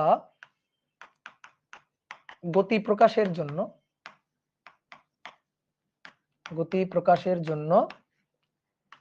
যে কয়টি স্বাধীন চলরাশি দরকার হয়, যে কয়টি স্বাধীন চলরাশি দরকার, ঠিক আছে, মাত্রা তত, যে কয়টা স্বাধীন চলরাশি দরকার তার মাত্রা হবে তত। এবার আসো ব্যাপারটা একটু ক্লিয়ার করি, তার মাত্রা হবে তত মানে কি আসলে। যেমন একমাত্রিক, ঠিক আছে, 1D, 1 ডাইমেনশন, একমাত্রিক। অর্থাৎ কোন বস্তুর গতি বা তার অবস্থান প্রকাশের জন্য একটা স্বাধীন চলরাশি লাগে। যেমন তুমি মনে করো তোমার বাড়ি থেকে কলেজের একটা সরল রৈখিক রাস্তা আছে, অন্য কোনো আঁকা বাঁকা রাস্তা কিন্তু নাই, বাড়ি থেকে কলেজে যাওয়ার একেবারে একটা সরল রৈখিক রাস্তা। আর এই রাস্তার দৈর্ঘ্যটা সে 10 কিলোমিটার, টোটাল দৈর্ঘ্যটা। এখন তুমি বাড়ি থেকে বের হইছো, তাহলে তোমার বাড়ি মূল বিন্দু তোমার জন্য 0 0। কলেজের দূরত্ব, কলেজের দূরত্ব 10 0 কিলোমিটার। বুঝছো? এটা বুঝছো? 10 0 কিভাবে? বাড়ি যদি মূল বিন্দু হয় তাহলে কলেজ আসলে এক্স অক্ষ বরাবর, এই যে এটা এক্স অক্ষ বরাবর, তাহলে এখান থেকে 10, তারপরে উপরেও না নিচে না, তাহলে 10 0, ঠিক আছে। এখন তুমি মনে করো তুমি বাড়ি থেকে রওনা দিছো, এই যে বাড়ি থেকে স্কুলের ব্যাগ ঘাড়ে করে নিয়ে, কলেজের ব্যাগ ঘাড়ে করে নিয়ে তুমি রওনা দিছো, রওনা দিয়ে হেঁটে হেঁটে হেঁটে হেঁটে ধরো এই পয়েন্টে এসে পৌঁছাইছো। এই যে তুমি এখন এখানে আছো, এখানে অবস্থান করতেছো। তোমার আম্মা তোমাকে ফোন দিয়ে বলছে, এই তুই কোথায়, তুই তো স্কুলে যাস নাই, কলেজে যাস নাই, কলেজের টিচার আমাকে ফোন করে জানালো যে তুই মানে অ্যাবসেন্ট। তো তখন তুমি তোমার আম্মাকে বলবা তুমি কোথায় আছো, এটা বলার জন্য ধরো তুমি এখান থেকে এখানে আসো, অর্থাৎ 4 কিলোমিটার দূরে আছো। তো তুমি তোমার আম্মাকে ফোন করে কি বলবা? তুমি সত্যি কথা বলো, তুমি কি বলবা? বাড়ি থেকে 4 কিলোমিটার দূরে আছো, এটাই বলবা না? কয়টা সংখ্যা বললা, কয়টা তথ্য তোমার আম্মাকে জানাইলা? একটা তথ্য, যে মানে আম্মা আমি 4 কিলোমিটার দূরে আছি বাড়ি থেকে। এখন তোমার আম্মা তখন একটা লাঠি নিয়ে বের হবে। লাঠি নিয়ে বের হয়ে, তোমার আম্মা তো জানে কলেজের সোজা একটা রাস্তা, ঠিক আছে, আশেপাশে তুমি যাবা না, সোজা রাস্তার মধ্যেই তুমি 4 কিলোমিটার দূরে আছো, তাহলে সোজা রাস্তা বরাবর হেঁটে যাবে। হেঁটে যাবে কতটুকু? 4 কিলোমিটার হেঁটে যাবে, গিয়ে তোমার এখানে খুঁজে পাবে, অর্থাৎ 40 বিন্দুতে তোমার পাবে। তাহলে তোমার অবস্থান জানানোর জন্য তোমার কয়টা বিন্দুর সাহায্য লাগছে? একটা বিন্দু, জাস্ট তুমি বলছো 4 কিলোমিটার। তোমার আম্মা 4 কিলোমিটার দূরে গিয়ে একটা বিন্দু হিসাব করে তত দূরত্বে গিয়ে তোমাকে খুঁজে পেয়েছে। তাহলে তোমার তোমার অবস্থান একমাত্রিক অবস্থান, তোমার গতিটা হচ্ছে একমাত্রিক গতি। তুমি যখন এই সরল রৈখিক রাস্তায় হেঁটে গেছো, তোমার যে গতি, সেই গতিটাকে আমরা বলবো একমাত্রিক গতি, সরল রৈখিক একটা মাত্রায়। তাহলে তোমার গতি প্রকাশের জন্য দেখো একটা স্বাধীন চলরাশি লাগতেছে এক্স, শুধু এক্স, ওয়াই লাগতেছে না, কারণ ওয়াই 0, তারপর জেড লাগতেছে না, জেড 0, বুঝছো? তাহলে একটা স্বাধীন চলরাশি লাগতেছে শুধুমাত্র এক্স, এই কারণে তোমার গতিটা হচ্ছে একমাত্রিক গতি। বুঝতে পারছো? তুমি আরো সুন্দর করে যদি বুঝো, বুঝতে চাও আর কি, ধরো একটা দড়ি দুইটা খুঁটির মাঝে টান টান করে বেঁধে রাখছো। একটা দড়ি দুইটা খুঁটির মাঝে টান টান করে বেঁধে রাখছো, এই যে টান টান করে একটা দড়ি দুইটা খুঁটির মাঝে বেঁধে রাখছো। এবার ধরো এই দড়ির উপর দিয়ে একটা পিঁপড়া হেঁটে যাচ্ছে, দড়ির উপর দিয়ে ধরো একটা পিঁপড়া হেঁটে যাচ্ছে, এই যে ধরো একটা পিঁপড়া হেঁটে যাচ্ছে। তো এই পিঁপড়াটা এখানে আছে, দড়ির উপর দিয়ে হেঁটে যাচ্ছে, সে ডান দিকে বাম দিকে উপরের দিকে নিচ দিকে যাইতে পারবে না, শুধু সরল রৈখিক রাস্তায় চলবে। এই যে সরল রৈখিক এই রাস্তাটা, এটা এক্স অক্ষ, তাহলে তার গতিটা এক্স অক্ষে, একটা মাত্রায়, একটা অক্ষে। তার কোন বিন্দুর অবস্থান জানানোর জন্য আমাদের শুধুমাত্র এক্স জানলেই হবে, যে এখান থেকে এটা যদি আমাদের মূল বিন্দু হয়, তাহলে কত দূরে? এক্স দূরে আছে। তাহলে এই গতিটাই হচ্ছে একমাত্রিক গতি। তাহলে অবস্থান বা গতি প্রকাশের জন্য যে কয়টা স্বাধীন চলরাশি লাগবে। এইবার এইবার আসো দ্বিমাত্রিক, দ্বিমাত্রিক দ্বিমাত্রিক গতি অথবা দ্বিমাত্রিক অবস্থান। তোমার বাড়িটা এবার ধরো এটা হচ্ছে একটা বিশাল বড় মাঠ, বিশাল বড় একটা মাঠ। এবার এই বিশাল বড় মাঠের এইখানে হচ্ছে তোমার বাড়ি, বিশাল এই বড় মাঠের এখানে তোমার বাড়ি। আর বিশাল এই বড় মাঠের ধরো এইখানে তোমার স্কুল, ঠিক আছে, এখানে তোমার ধরো স্কুল বা কলেজ। কলেজ ভাই অপমান কেন করতেছেন? আমরা কি এখন স্কুলে পড়ি? আমরা এখন কলেজে পড়ি না? এই যে এটা হচ্ছে তোমার বাড়ি, তাহলে বাড়ি মূল বিন্দু 0 0। এবার তুমি বাড়ি থেকে কলেজে যাবা, এবার বাড়ি থেকে কলেজে যাওয়ার জন্য অনেক রাস্তা আছে, এটা একটা মাঠ, বিশাল বড় মাঠ। তাহলে বাড়ি থেকে কলেজে যাওয়ার রাস্তাটা কেমন? এইদিকে গেলা 4 কিলোমিটার, তারপরে গেলা 3 কিলোমিটার, ওকে। তারপরে তুমি এভাবে যাইতে পারো, তোমার মনে হচ্ছে না আমি সোজা রাস্তায় 4 তারপরে 3 এভাবে না যেয়ে আমি এভাবে যাই, এভাবে যাই, মাঠের এখান থেকে এভাবে রওনা দিয়ে ঘুরে ঘুরে ঘুরে ঘুরে যাই, যাইতে পারো। তুমি এখান থেকে রওনা দিয়ে এভাবে এভাবে যাইতে পারো, তাই না? বিভিন্ন পথ কিন্তু তুমি যাইতে পারো। কথা কি বুঝতে পারছো? তুমি বিভিন্ন পথে তুমি ওখানে গিয়ে পৌঁছাইতে পারো। তা এখন ধরো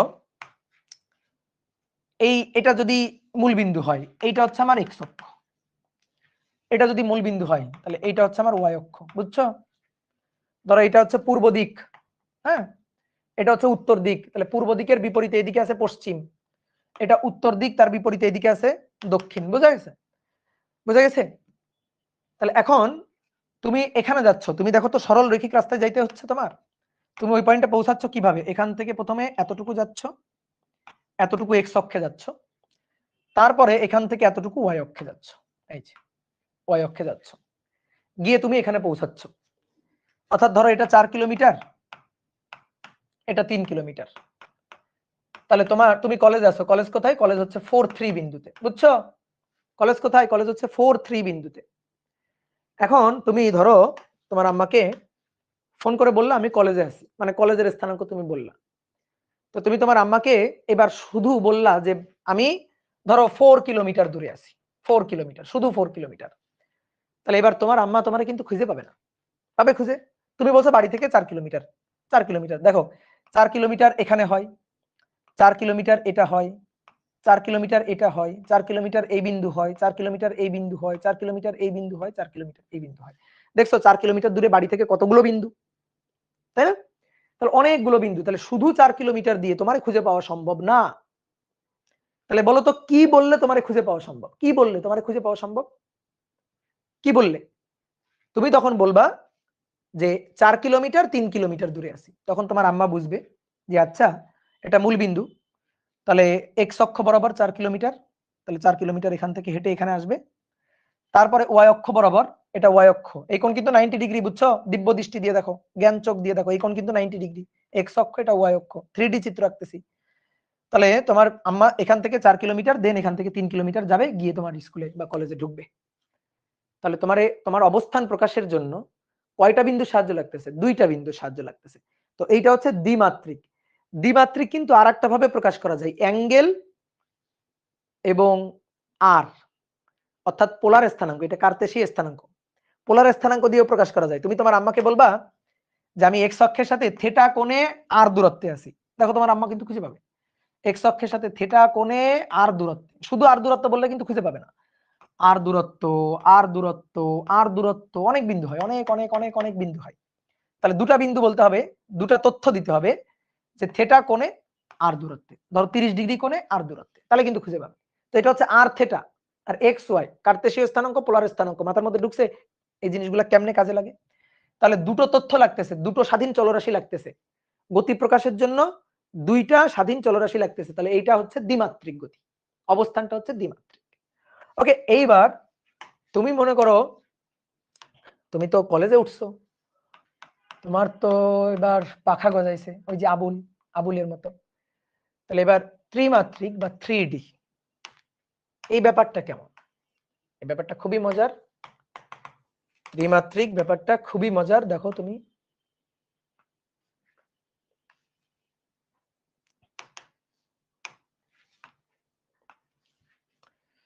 এই যে বড় একটা মাঠ, বড় একটা মাঠ বা একটা তল, তলে এটা হচ্ছে উত্তর দক্ষিণ দিক, ধরো এটা হচ্ছে ওয়াই অক্ষ, ওয়াই অক্ষ, আর এটা হচ্ছে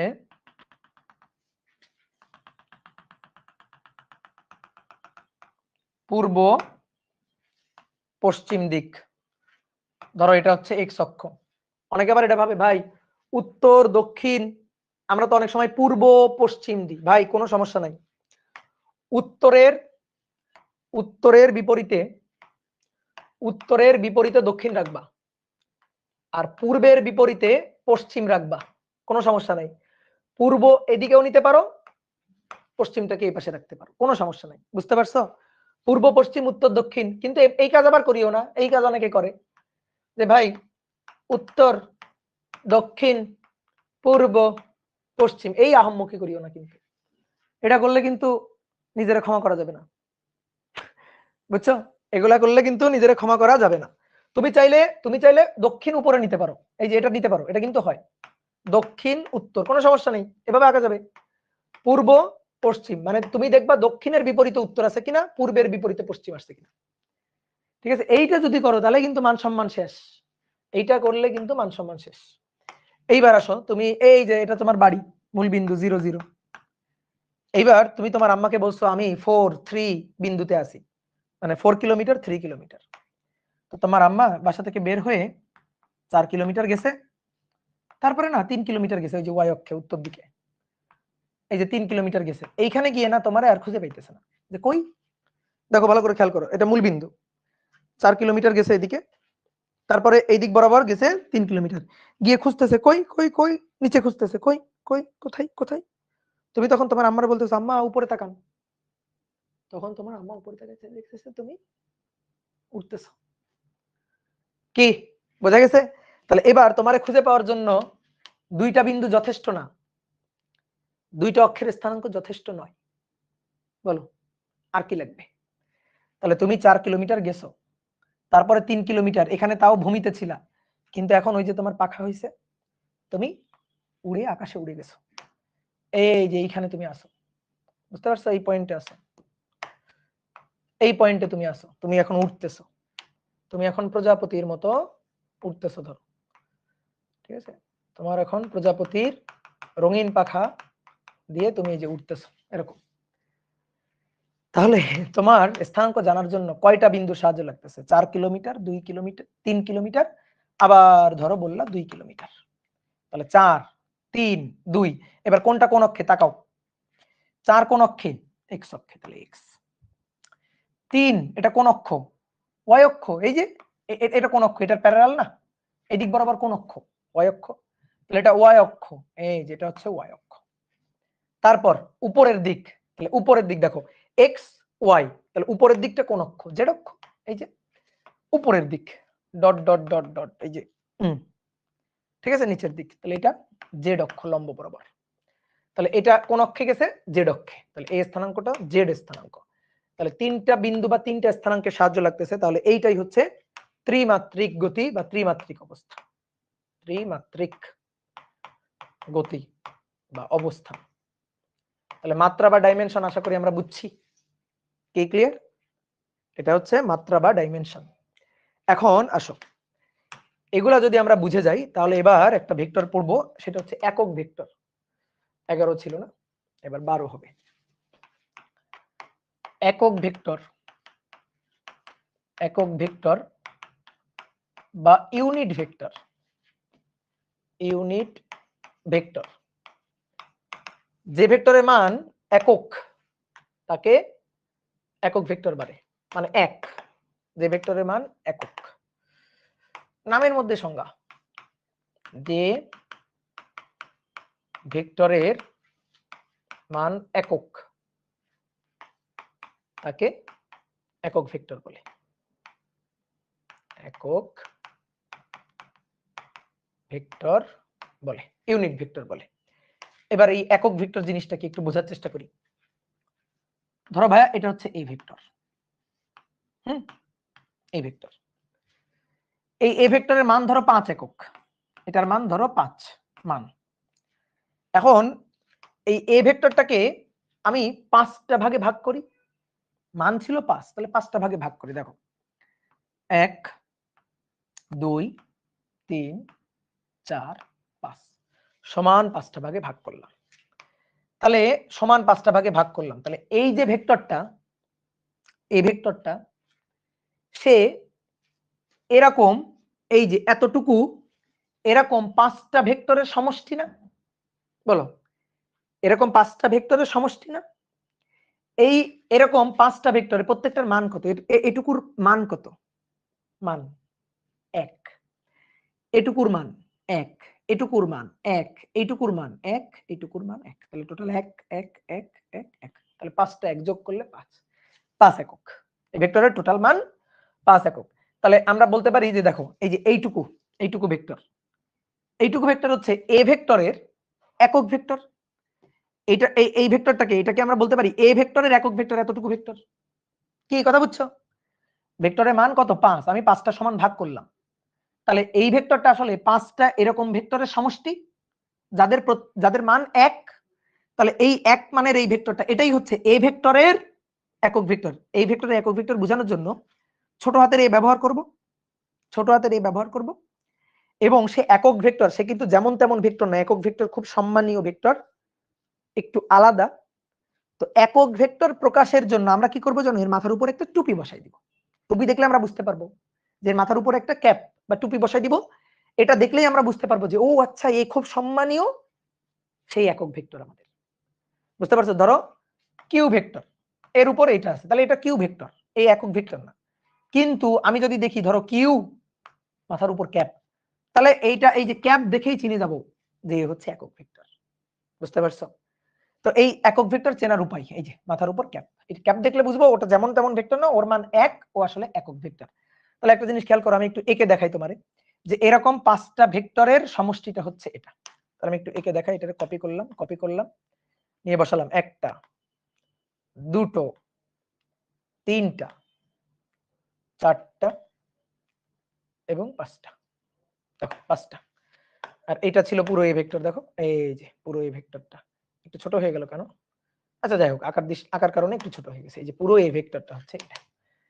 তাহলে বুঝতে পারছি, বুঝতে পারছি একক ভেক্টর কি? A cap, A cap A cap A cap A cap. তাহলে একটা কথা বলতে পারি, দেখো এরকম 5টা এ ক্যাপ, 5টা এ ক্যাপ, এটা মিলেই এ ভেক্টরটা। তাহলে 5 A cap equal to A vector. এই 5টা কি আসলে? এই 5টা হচ্ছে এ এর মান। এই কোন একটা ভেক্টরের মান প্রকাশের জন্য কি করি আমরা, মনে আছে? কোন একটা ভেক্টরের মান প্রকাশের জন্য কি কাজ করি আমরা? যদি চাই মান লিখবো তাহলে কি লিখি? এই যে এ, এটা হচ্ছে মান। যদি এর মান প্রকাশ করতে চাই তাহলে শুধু এ লিখবো, অথবা কি লিখবো?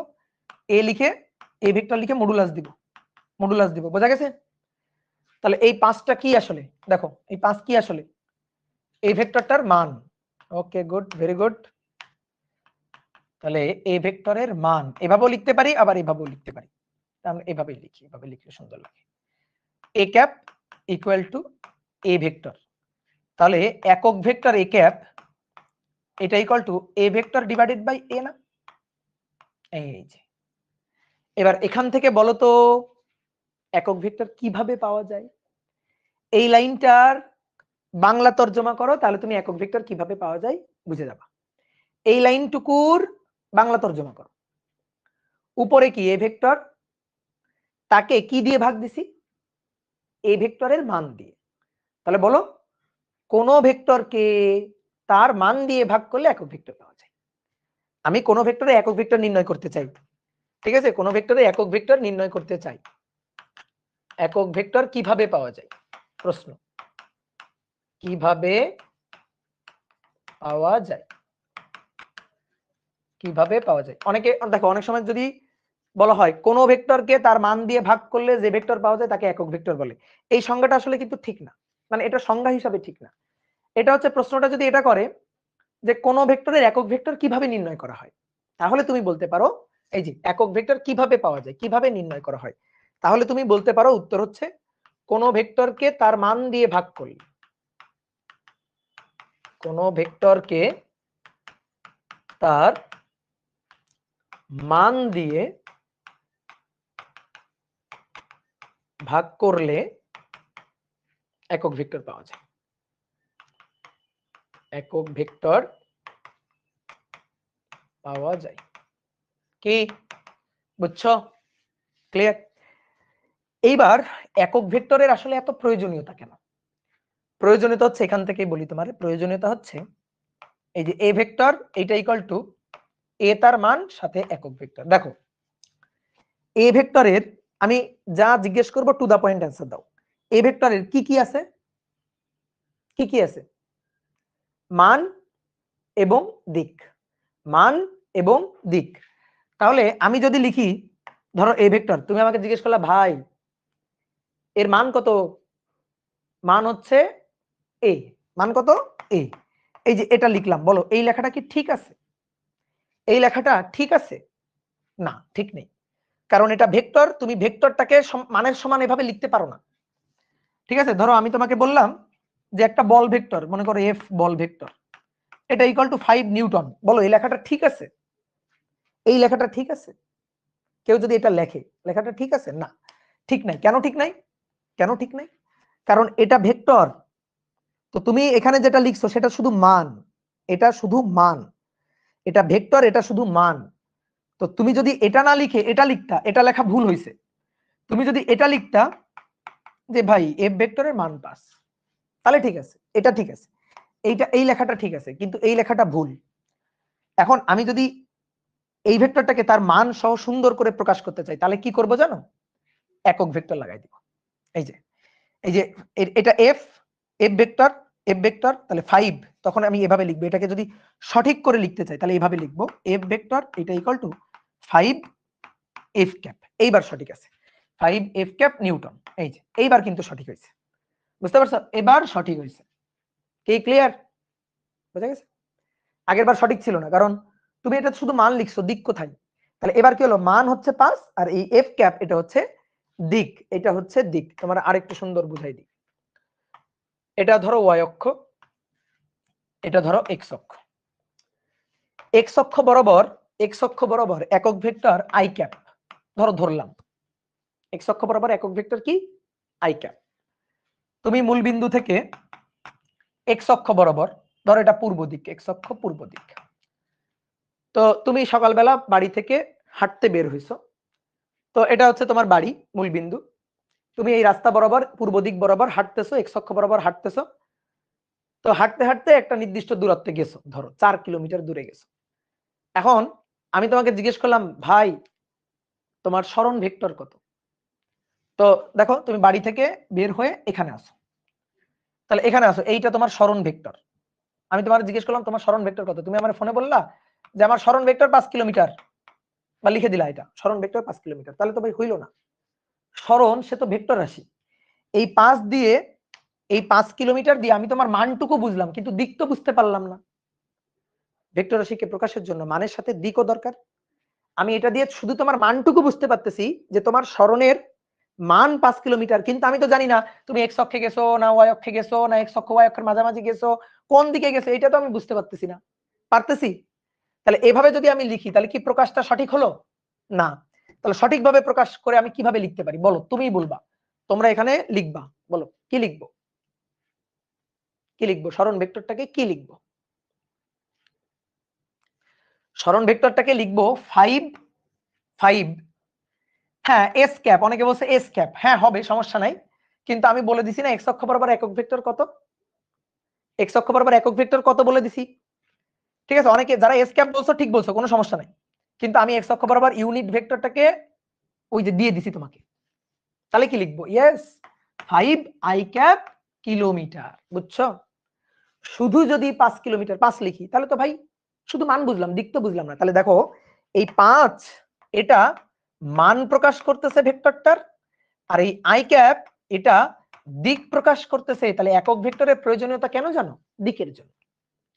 একক ভেক্টর আমাকে দিকটা বলে দিচ্ছে যে আমার সরণ 5 কিলোমিটার কোন দিকে, এই যে এক্স অক্ষের দিকে, এক্স অক্ষ বরাবর একক ভেক্টর আই ক্যাপ এক্স অক্ষের দিকে। বুঝা গেছে? ক্লিয়ার? তাহলে এই যে A equal to A vector equal to A into A cap, তার মানে এটা তো ভেক্টর, এটা হচ্ছে এ ভেক্টর, এ ভেক্টর, তাহলে এই ভেক্টরটা প্রকাশ, এই এটা প্রকাশ করতেছে তার মান, আর এই এ ক্যাপটা প্রকাশ করতেছে ভেক্টরের দিক। তাহলে একক ভেক্টর আসলে দিক প্রকাশ করতেছে, একক ভেক্টরটা দিক প্রকাশ করতেছে। কথা বুঝছো? এইবার শোনো, খুব ইম্পর্টেন্ট একটা কথা, একক ভেক্টর পড়ে ফেললে একটা জিনিস মনে করো অনেকটাই পড়া হয়ে গেছে, সেটা হচ্ছে আয়ত একক vector, rectangular unique vector.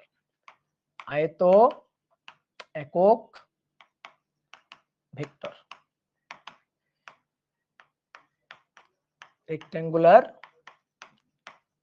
Unit vector, rectangular unit vector. দেখো শোনো, ত্রিমাত্রিক কার্তেশীয় স্থানাঙ্ক ব্যবস্থায় তিনটি অক্ষ, এক্স অক্ষ, ওয়াই অক্ষ, জেড অক্ষ।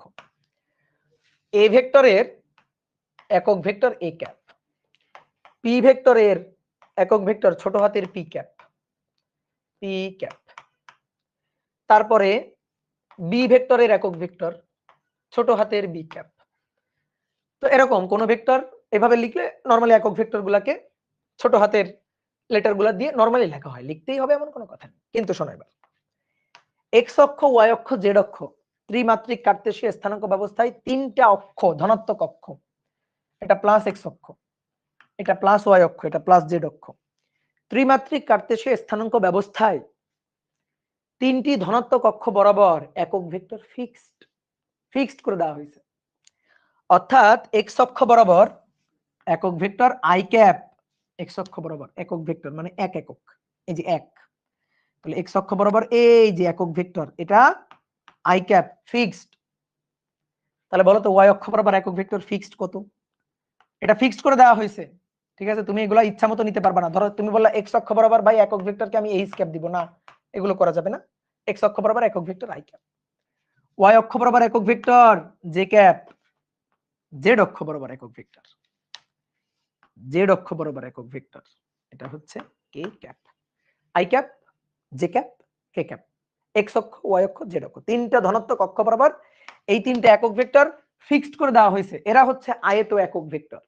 তার মানে I cap, J cap, K cap, এদেরকে আয়ত একক ভেক্টর বলা যাবে। তাহলে এরা একক ভেক্টর এবং এরা আয়ত একক ভেক্টর। কিন্তু এ ভেক্টরের একক ভেক্টর এ ক্যাপ, এ একক ভেক্টর কিন্তু আয়ত একক ভেক্টর নয়।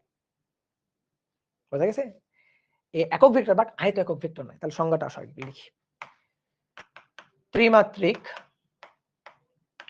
কার্তেশীয় স্থানাঙ্ক ব্যবস্থায় তিনটি ধনাত্মক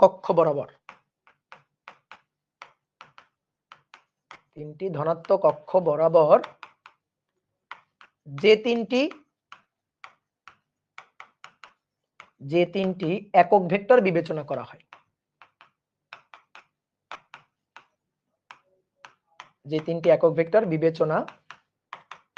করা হয়,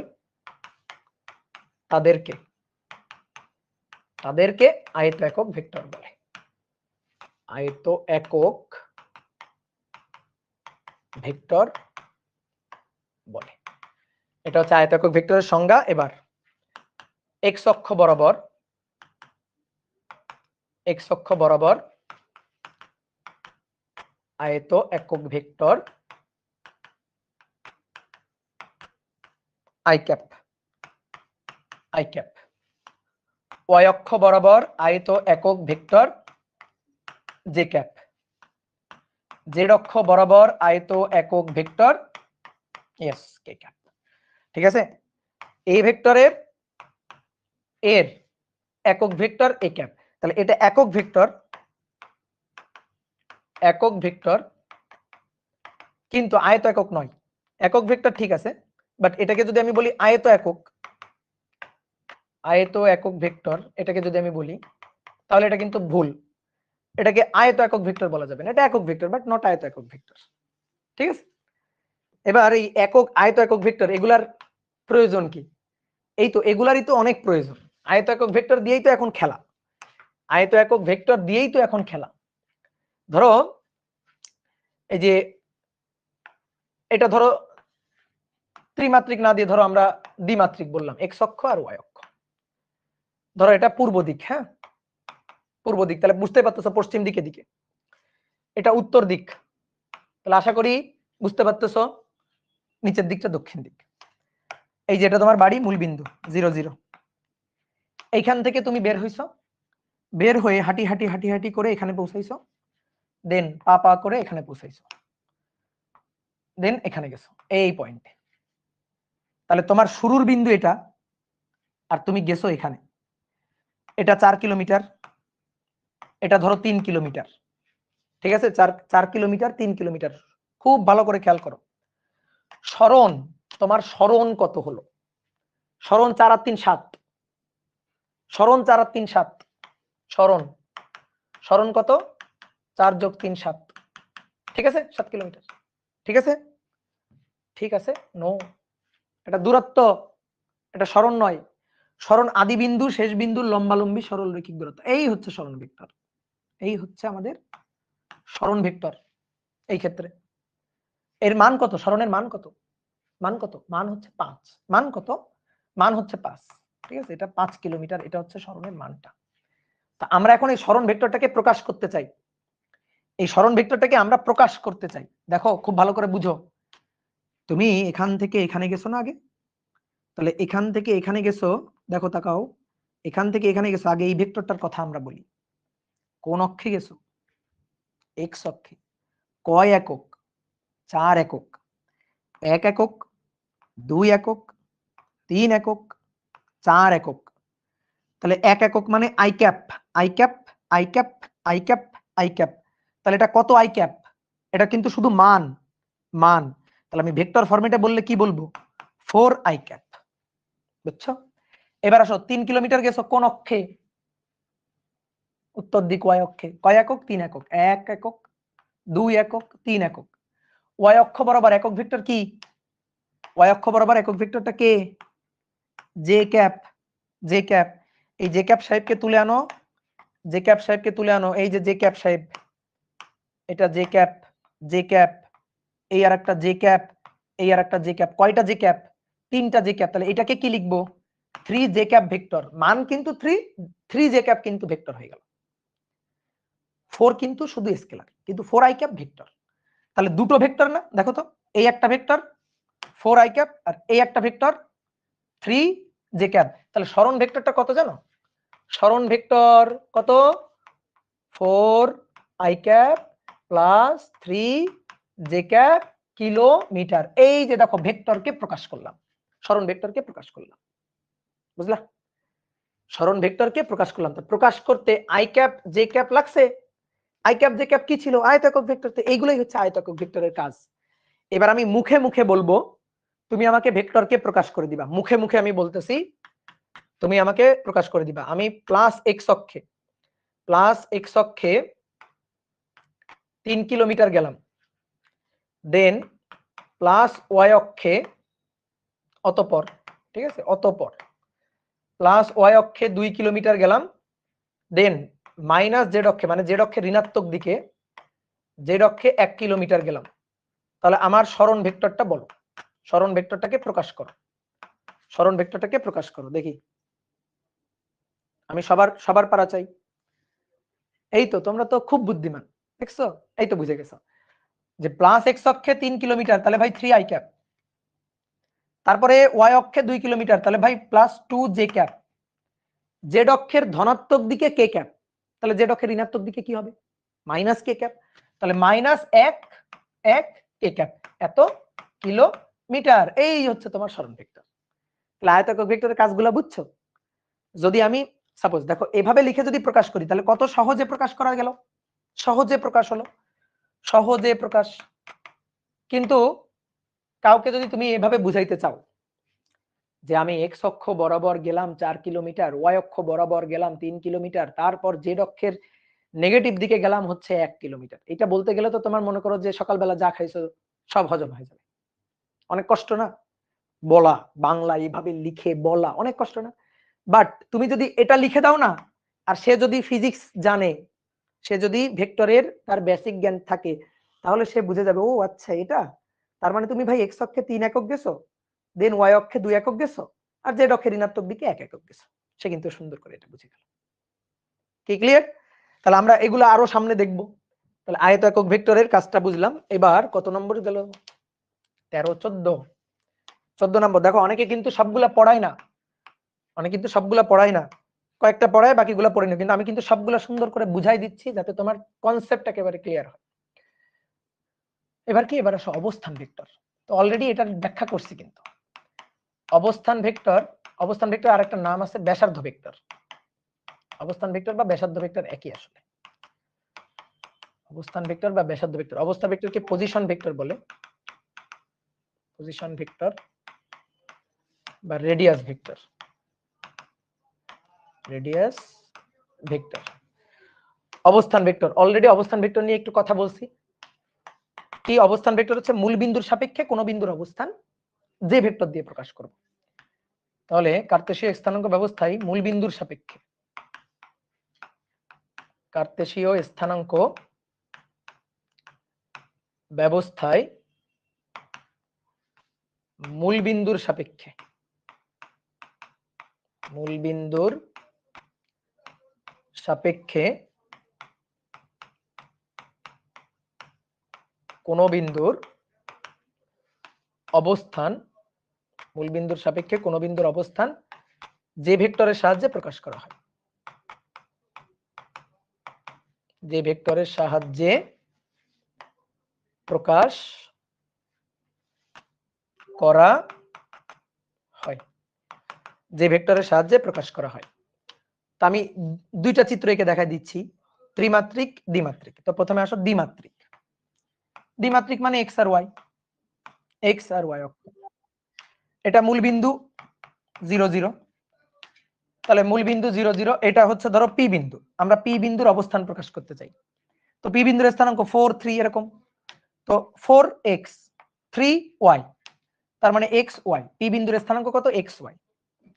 তাহলে মূল বিন্দুর সাপেক্ষে পি বিন্দুর অবস্থান আমরা যে ভেক্টরের সাহায্যে প্রকাশ করব,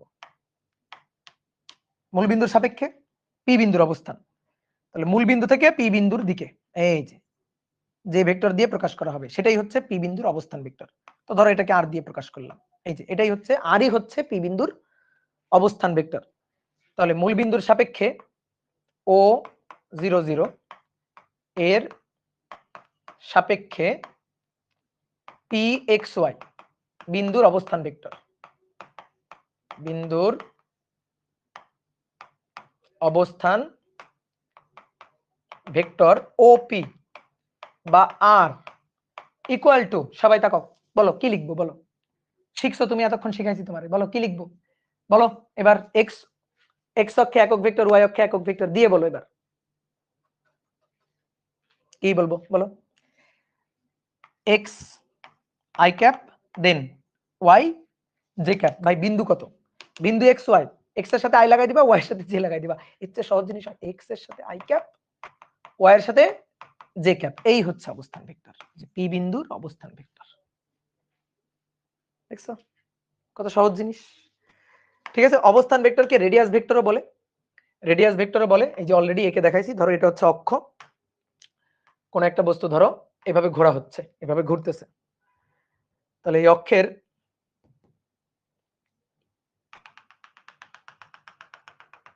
এভাবে ধরো বস্তুটা ঘুরতেছে, এটা হচ্ছে সেন্টার,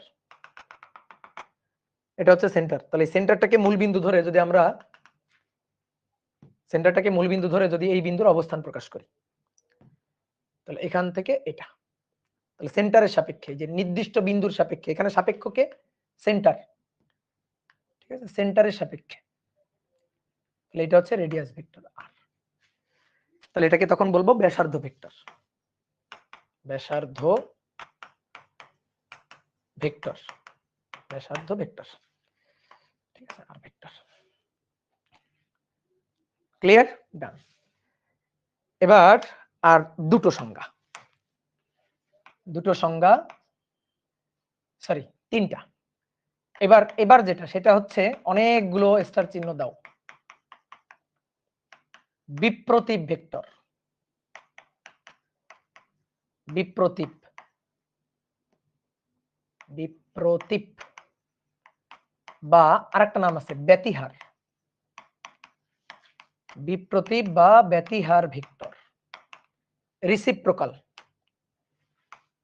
ঠিক আছে, রিসিপ্রোকাল ভেক্টর, বিপ্রতীপ বা ব্যতিহার ভেক্টর।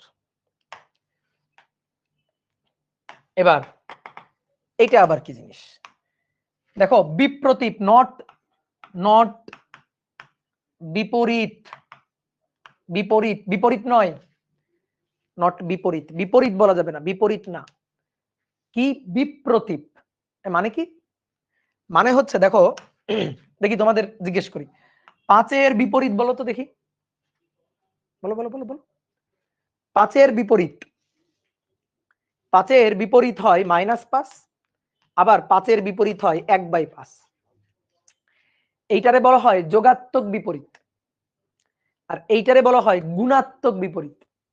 ঠিক আছে, অনেকে আবার বলতে পারে ভাই এটা কেমন কথা, এটা তো বিয়োগাত্মক বিপরীত, এটা তো ভাগাত্মক বিপরীত। শোনো, বিয়োগ ভাগ বলে কিছু নাই, বিয়োগ ভাগ বলে কিছু নাই, আসলে সবই যোগ এবং সবই গুণ। কেমনে, ধরো আমি তোমার বললাম 10-কে 10-এর সাথে 2 যোগ করো, তার মানে 10 যোগ 2 12। এবার তুমি বললো ভাই 10-এর সাথে 2 বিয়োগ করো, না, 10-এর সাথে 2 বিয়োগ করা মানে -2 যোগ করা, বুঝছো, 10 থেকে 2 বিয়োগ করা মানে -2 যোগ করা 8। তাহলে আমি আসলে কি করলাম, যোগ করলাম, যোগই করলাম, তাহলে দুনিয়াতে সব আসলে যোগ। 10-কে 2 দিয়ে ভাগ করো, যে ভাই ভাগফল 5, হ্যাঁ, আমি বললাম না, আমি এই এই কথা মানতে চাই না, আমি বলবো 10-কে হাফ দিয়ে গুণ করো তো 5। তাহলে সকল বিয়োগই যোগ আসলে, এবং সকল ভাগই আসলে গুণ। তো এই কারণে যোগাত্মক এবং গুণাত্মক, তো এটা যোগাত্মক বিপরীত, এটা গুণাত্মক বিপরীত, ভাগাত্মক বিপরীত, আবার যোগাত্মক গুণাত্মক। কোন ভেক্টরের গুণাত্মক মানের বিপরীত, গুণাত্মক মানের যে ভেক্টরটা, গুণাত্মক বিপরীত মানের যে ভেক্টরটা, সরি, গুণাত্মক বিপরীত মানের যে ভেক্টরটা, তাকেই বলা হয় বিপ্রতীপ ভেক্টর। অর্থাৎ এটা কোন ভেক্টরের মান ধরো 5, কোন ভেক্টরের মান ধরো 1/5, তাহলে এটার বিপরীত ভেক্টর এটা, এটার বিপরীত ভেক্টর এটা, অর্থাৎ মান হবে গুণাত্মক বিপরীত। তাহলে কোন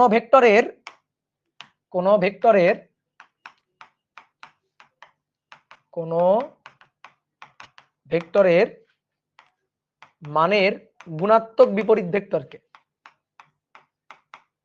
মানের গুণাত্মক বিপরীত ভেক্টরকে বিপ্রতীপ ভেক্টর বলে। বিপ্রতীপ ভেক্টর বলে। বলো বুঝছো কিনা? কোন ভেক্টরের মানের গুণাত্মক বিপরীত ভেক্টরকে বিপ্রতীপ ভেক্টর বলে। যেমন ধরো একটা ভেক্টর এ, তাহলে a ইকুয়াল টু ধরো 5 a ক্যাপ, তাহলে এর বিপ্রতীপ ভেক্টর, তাহলে এর বিপ্রতীপ ভেক্টর বলো তো কি হবে? এর বিপ্রতীপ ভেক্টরটা yes 1/5 a ক্যাপ। আচ্ছা বলো তো কোন ভেক্টরের বিপ্রতীপ ভেক্টরের মান কি চেঞ্জ হয়ে যায় নাকি? মান কি চেঞ্জ হয়ে যায়? মান চেঞ্জ হয় কি হয় না ভেবে বলো। yes of course মান চেঞ্জ হয়, এটা 5 এটা 1/5, বিপ্রতীপ ভেক্টরের মান তো চেঞ্জ হয়। দিক চেঞ্জ হয় কিনা? উত্তর হচ্ছে না, দিক চেঞ্জ হয় না। একক ভেক্টর a ক্যাপ, একক ভেক্টর a ক্যাপই আছে, শুধু মানটা চেঞ্জ হয়েছে, মান গুণাত্মক বিপরীত হয়েছে কিন্তু দিক কিন্তু চেঞ্জ হয় নাই। তাহলে এটা যদি a ভেক্টর হয়, ধরো এটা a ভেক্টর, এটা হচ্ছে 5 a ক্যাপ, তাহলে এর বিপরীত ভেক্টর হচ্ছে 1/5, 1/5 এর মান খুবই ক্ষুদ্র, মানে 1/5, 1/5, তাহলে এটা ধরো 5, এটা ধরো 5, তাহলে এইটা হচ্ছে ধরো 1/5, তাহলে এটা হচ্ছে বিপরীত ভেক্টর 1/5 a ক্যাপ। এর বিপরীত ভেক্টর এটা, আবার এর বিপরীত ভেক্টর কিন্তু এটা। কি ক্লিয়ার? তাহলে দিক কিন্তু একই দিকে আছে, দিক চেঞ্জ হয় না। দেখো দিক যেদিকে, এর দিক সেদিকে, a ক্যাপ a ক্যাপ, দিক একই দিকে, দিক একই দিকে। তাহলে a ভেক্টর ইকুয়াল টু ধরো 2i ক্যাপ, তাহলে এর বিপরীত b vector equal two 1/5 i cap. এটা এটার বিপরীত, এটা এটার বিপরীত, সরি বিপরীত বলে ফেলছি, বিপরীত, বিপরীত, ঠিক আছে? এ আবার এর বিপরীত, বিপরীত, ঠিক আছে? এখন আসো 16 নম্বর। 16 নম্বর হচ্ছে পোলার ভেক্টর। 16 নম্বর হচ্ছে পোলার ভেক্টর। পোলার ভেক্টর, চলো আমি একটু পানি খেয়ে আসি, গলা শুকাই গেছে। ঠিক আছে, আমরা দুটো পড়বো, 16, 17, এই দুটো পড়েই ছুটি আজকে, এই দুটো পড়েই ছুটি।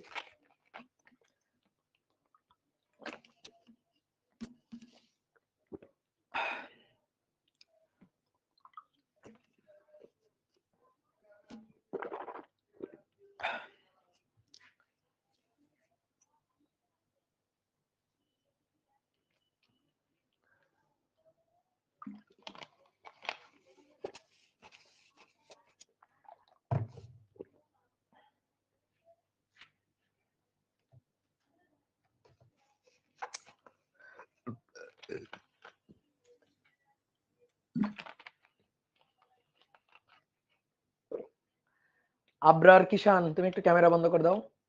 আবরার কিষান, তোমার ক্যামেরা দেখা যাচ্ছে।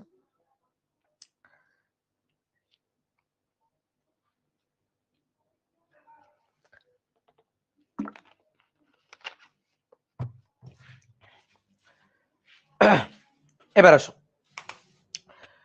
কি বলছিলাম? পোলার ভেক্টর। পোলার ভেক্টর, পোলার ভেক্টর হচ্ছে বস্তুর ঘূর্ণন গতির সাথে জড়িত নাই, ঘূর্ণনের সাথে জড়িত নাই, এরকম যে ভেক্টরগুলা, সেইগুলা হচ্ছে পোলার ভেক্টর। এর একটা উল্টাটা আছে। উল্টা কি? উল্টা হচ্ছে এক্সিয়াল ভেক্টর বা অক্ষীয় ভেক্টর। তাহলে যে সকল ভেক্টর বস্তুর ঘূর্ণনের সাথে জড়িত, ঘূর্ণন গতির সাথে জড়িত, তুমি তো 9, 10-এ শুধুমাত্র সরল রৈখিক গতি পড়ে আসছো। একটা বস্তু বৃত্তার পথে ঘুরতেও পারে না, এটা হচ্ছে ঘূর্ণন গতি, বৃত্তাকার গতি, কৌণিক গতি, সহজ কথা কৌণিক গতি। তাহলে যে সকল ভেক্টর কৌণিক গতির সাথে জড়িত, ঘূর্ণনের সাথে জড়িত, তাদেরকে বলা হবে হচ্ছে অক্ষীয় ভেক্টর। আর জড়িত না যারা, তারা হচ্ছে পোলার ভেক্টর। তাহলে যে সকল ভেক্টর বস্তুর ঘূর্ণনের সাথে জড়িত নয়, ঘূর্ণনের সাথে জড়িত নয়, তাদেরকে পোলার ভেক্টর বলে, তাদেরকে পোলার ভেক্টর বলে। আরেকটা কথা আমরা বলতে পারি, সেটা হচ্ছে পোলার ভেক্টরের ইনিশিয়াল পয়েন্ট মানে আদি বিন্দু এবং পয়েন্ট অফ অ্যাপ্লিকেশন অর্থাৎ প্রয়োগ বিন্দু, এই দুইটা আমাদের জানা। ঠিক আছে, পোলার ভেক্টরের আদি বিন্দু বা ইনিশিয়াল পয়েন্ট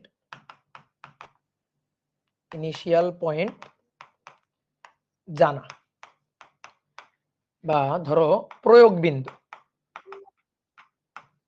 বিন্দু মানে পয়েন্ট অফ অ্যাপ্লিকেশন, এগুলো ধরো জানা, তাদেরকে বলা হচ্ছে পোলার ভেক্টর। এবার আমি একটু বুঝাই কেমন। আর পোলার ভেক্টরের দিক হয় বস্তুর গতির দিকে, বস্তুর গতি যেদিকে সেদিকে আসলে পোলার ভেক্টরের দিক হয়। যেমন উদাহরণ কি, উদাহরণ দিলে ভালো বোঝা যাবে। উদাহরণ হচ্ছে বেগ, ত্বরণ, তারপরে বল, ভরবেগ, ঠিক আছে, এইগুলো হচ্ছে উদাহরণ। যেমন দেখো বেগ, কোন একটা বস্তু ধরো গতিশীল, যে বস্তুটা গতিশীল, তাহলে তার বেগের একটা নির্দিষ্ট দিক আছে এবং বস্তুর বেগটা কোন বিন্দুতে ক্রিয়া করতেছে তার পাদবিন্দু আমি জানি, ঠিক আছে, বা পয়েন্ট অফ অ্যাপ্লিকেশন আমি জানি। তাহলে এই বস্তুর এই যে বেগটা, এটা ঘূর্ণন গতির সাথে জড়িত নয়, এই বস্তুটা দেখো ঘুরতেছে না, এই ভি ঘূর্ণন গতির সাথে জড়িত নয়, তাহলে এইটা হচ্ছে পোলার ভেক্টর। বুঝা গেছে? এবার দেখো ভি থেকে ভি এর পরিবর্তনের হার কি, ভি এর পরিবর্তনের হারই তো ত্বরণ, ত্বরণ এ, তাহলে এ কি ভি ডিভাইডেড বাই টি না, আসলে বেগের পরিবর্তনের হার মানে সামনে ধরো ডেল দিতে পারি, তাহলে del v by del t. তাহলে বেগের পরিবর্তন যেদিকে ক্রিয়া করবে ত্বরণ সেই দিকে, ঘূর্ণন গতির সাথে জড়িত নয়। বল হচ্ছে F equal to m a, যেদিকে এফ আসলে সেদিকে। ভরবেগ p equal to m v যেদিকে পি সেই দিকে। এবার তুমি নিজেই বলো না, এই বস্তুটা সরল রৈখিকভাবে গতিশীল, এর ঘূর্ণন গতি নাই, তাহলে বেগ তার ঘূর্ণনের সাথে জড়িত, বেগ ভেক্টর কি ঘূর্ণনের সাথে জড়িত? তারপরে ত্বরণ, বল, ভরবেগ, এগুলা কি ঘূর্ণনের সাথে জড়িত? বলো, ঘূর্ণনের সাথে জড়িত, ঘূর্ণন গতি না, সরল রৈখিকভাবে গতিশীল, তাহলে ঘূর্ণনের সাথে এগুলা জড়িত না, তাহলে এইগুলাকে বলা হচ্ছে পোলার ভেক্টর। তাহলে যে সকল ভেক্টর ঘূর্ণন গতির সাথে জড়িত থাকবে তাদেরকে বলা হবে অক্ষীয় ভেক্টর। অক্ষীয় ভেক্টর যেগুলা, এগুলার সাথে তুমি পরিচিত না। ভাই পরিচিত না, হব না কখনো? হ্যাঁ হবা। কোথায়? চতুর্থ অধ্যায়। ঠিক আছে, তোমরা কয়েকটা নাম বলো তো। এই যে একজন একটা নাম বলছো, কে জানো এটা? তোমার নাম কি? চিস.com না কি নাম দিছো এটা? একজন বলছে টর্ক। ইয়েস, টর্ক হচ্ছে একটা অক্ষীয় ভেক্টর। তাহলে এটা কত নম্বর? 16, 17 নম্বর। এবার 17 নম্বর লিখো, এক্সিয়াল ভেক্টর বা অক্ষীয় ভেক্টর। অক্ষীয় ভেক্টর বা এক্সিয়াল ভেক্টর, বস্তুর ঘূর্ণন গতির সাথে যে সকল ভেক্টর জড়িত তাদেরকে অক্ষীয় ভেক্টর বলে। বস্তুর ঘূর্ণন গতির সাথে যে সকল ভেক্টর জড়িত, বস্তুর ঘূর্ণন গতির সাথে যে সকল ভেক্টর জড়িত তাদেরকে অক্ষীয় ভেক্টর বলে। অক্ষীয় ভেক্টর বলে। যেমন দেখো, ধরো কোন একটা বস্তুকণা বৃত্তাকার পথে ঘুরতেছে, বৃত্তাকার পথে। তো একটু তাকাও বোর্ডে, দেখো এটা হচ্ছে সেন্টার। তুমি তো রৈখিক গতি পড়ে আসছো। যখন বস্তুটা ধরো ঘুরে এ থেকে ধরো বি পয়েন্টে আসলো, এ থেকে বি পয়েন্টে আসলে দেখো বস্তুটার কিন্তু একটা অ্যাঙ্গুলার ডিসপ্লেসমেন্ট বা কৌণিক সরণ হয়েছে। কৌণিক সরণটাকে থিটা দিয়ে লেখা হয়। এই যে থিটা, দেখো থিটার এখানে একটা তীর চিহ্ন দিছি, মানে এই তীর চিহ্ন দিয়ে আসলে কোনো ভেক্টর বুঝাচ্ছি না কিন্তু, যে ভাই থিটা কৌণিক সরণ, আপনি কি কৌণিক সরণ থিটা ভেক্টরটা বুঝাচ্ছেন? উত্তর হচ্ছে না, আমি কিন্তু কৌণিক সরণ থিটা ভেক্টরটা বুঝাচ্ছি না। এটা হচ্ছে কোন দিকে ঘুরছে সেটা, এটা হচ্ছে কোন দিকে ঘুরছে সেটা। বলো তো, কৌণিক সরণ ভেক্টর বা কৌণিক বেগ ভেক্টর, কৌণিক বেগকে রৈখিক বেগকে ভি দিয়ে প্রকাশ করা হয়, কৌণিক বেগকে ওমেগা দিয়ে প্রকাশ করা হয়। এত উচ্চ মার্গীয় কথা এখন বলতেছি না, এখন তোমার বুঝতে হবে না, এগুলো আমরা চতুর্থ অধ্যায় যখন পড়বো তখন বুঝবো। ঠিক আছে, তাহলে রৈখিক বেগের মতো কৌণিক বেগ হবে, রৈখিক ত্বরণের মতো কৌণিক ত্বরণ হবে। হ্যাঁ, ঠিক তেমনি রৈখিক সরণের মতো, রৈখিক সরণকে সরল রৈখিক, রৈখিক সরণকে এস দিয়ে প্রকাশ করি, কৌণিক সরণকে থেটা বা ডেল থেটা দিয়ে প্রকাশ করি। এই যে এটা হচ্ছে থেটা, তাহলে থেটা কৌণিক সরণ, অ্যাঙ্গুলার ডিসপ্লেসমেন্ট। তো এই অ্যাঙ্গুলার ডিসপ্লেসমেন্টের একটা দিক থাকা উচিত না? অ্যাঙ্গুলার ডিসপ্লেসমেন্ট, ডিসপ্লেসমেন্ট এর একটা দিক থাকা জরুরি না? বলো, এর একটা দিক থাকা জরুরি কিনা? অ্যাঙ্গুলার ডিসপ্লেসমেন্টের একটা দিক থাকা জরুরি কিনা? এই দিকটা কোন দিকে হবে? এই দিকটা কোন দিকে হবে? খুবই ইম্পর্টেন্ট। দিকটা হবে কোন দিকে জানো? তোমার দিকে, তোমার দিকে, তোমার দিকে। ডান হাত বৃদ্ধাঙ্গুলি। দেখো যেভাবে ঘুরতেছে সেইভাবে হাতের বাদ বাকি আঙুলগুলোকে ঘোরাবা, হাতের বাদ বাকি আঙুলগুলোকে ঘোরাবা। ঠিক আছে, এটা হচ্ছে থাম্বস রুল, থাম্বস রুল। এই যেদিকে ঘুরতেছে হাতের বাদ বাকি আঙুলগুলোকে এভাবে মুঠো পাকাবা, মুঠো পাকাবা। বলো বৃদ্ধাঙ্গুলি কোন দিকে? বৃদ্ধাঙ্গুলি কোন দিকে? তোমাদের দিকে, বৃদ্ধাঙ্গুলি তোমাদের দিকে, লম্ব বরাবর তোমাদের দিকে। এটাই হচ্ছে কৌণিক সরণের দিক, কৌণিক সরণের দিক, অ্যাঙ্গুলার ডিসপ্লেসমেন্টের দিক। আমি একটু এভাবে বুঝাই 3D চিত্র দিয়ে আর কি। ধরো কোন একটা বস্তু এভাবে ঘুরতেছে, এই পথে ঘুরতেছে, এইভাবে ঘুরতেছে, এই যে এই হচ্ছে ঘূর্ণন, এইভাবে ঘুরতেছে। তাহলে আমি ধরো থেটার দিক বলতে চাই, ধরো এইভাবে ঘুরতেছে, এই আমি এই যে থেটা, এই থেটার ডিরেকশনটা দেখাইতে চাই। বলো এবার কোন দিকে? যেভাবে ঘুরছে ওইভাবে হাত ঘোরাও, সহজ জিনিস। এই যেভাবে ঘুরছে মুঠো পাকাও এদিকে, মুঠো পাকাও এদিকে, বুঝলা? এই যে একটা হাত এঁকে দিয়ে আসো, একটা হাত এঁকে ফেলি আর সহজে বোঝা যাবে।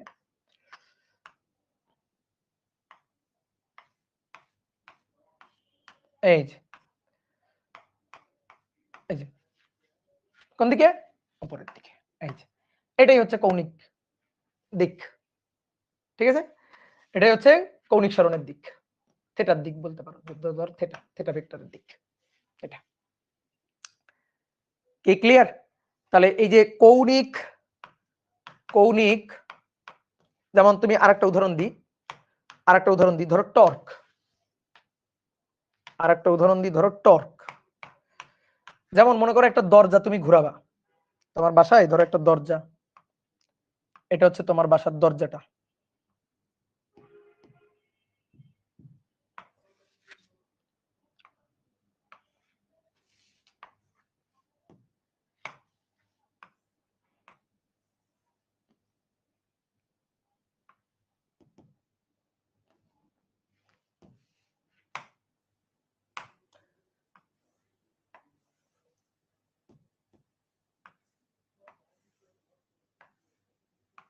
এটা হচ্ছে তোমার ঘরের, তোমার বাসার দরজা।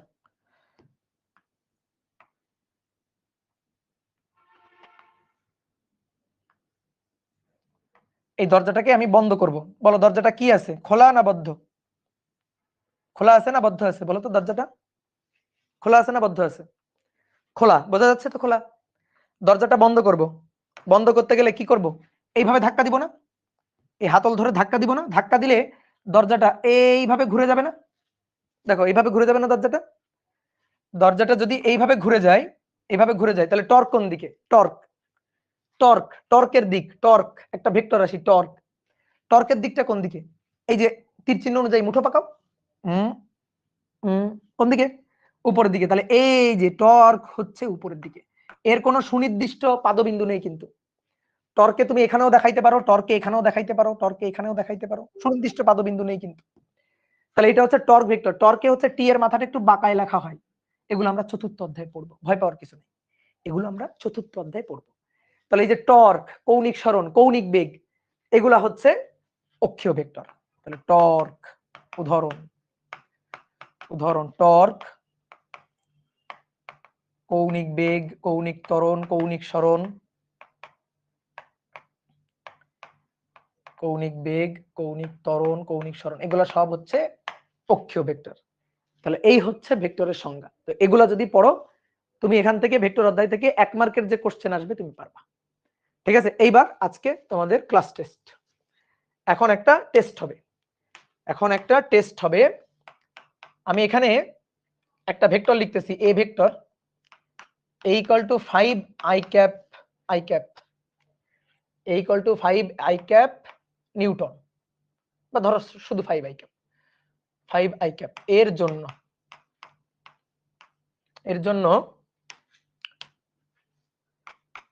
1 নম্বর b vector 5 i cap,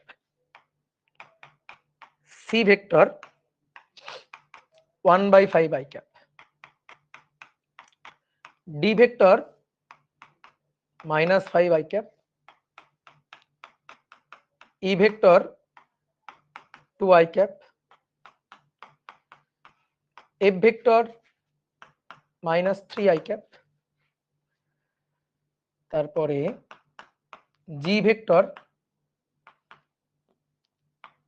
4 j cap। ঠিক আছে, তো এখন তোমার বলতে হবে যে এর জন্য এরা কেমন ভেক্টর, মানে বি ভেক্টর এ ভেক্টরের কি ভেক্টর, সি ভেক্টর এ ভেক্টরের কি ভেক্টর। কোন একটা ভেক্টর কিন্তু একই সাথে অনেকগুলো ভেক্টরও হইতে পারে, কোন একটা ভেক্টর কিন্তু একই সাথে অনেকগুলো ভেক্টরও হইতে পারে, একই সাথে অনেকগুলো ভেক্টর হইতে পারে। তাহলে তুমি এখন লিখো এর কি কি ভেক্টর, তারপরে এটা এর কি কি ভেক্টর, এটা লিখো। লেখার পরে এক মিনিট সময় পরে আমার সাথে মিলাই দেখবা। নাও 1 মিনিট টাইম, এটা টাইমার দিয়ে দিই, 1 মিনিট টাইম। নাও লিখো।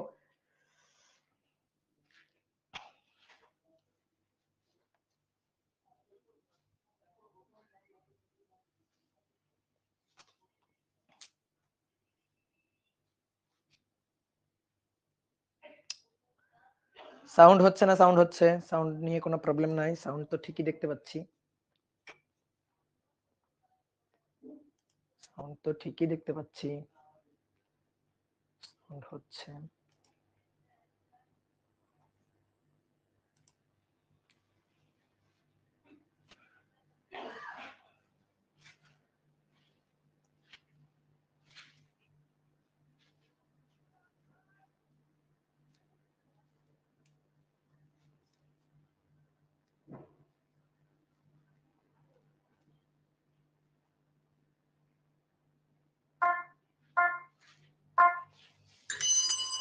ওকে, আসো দেখো এবার আমি লিখতেছি, তুমি যাচাই করো। নাও,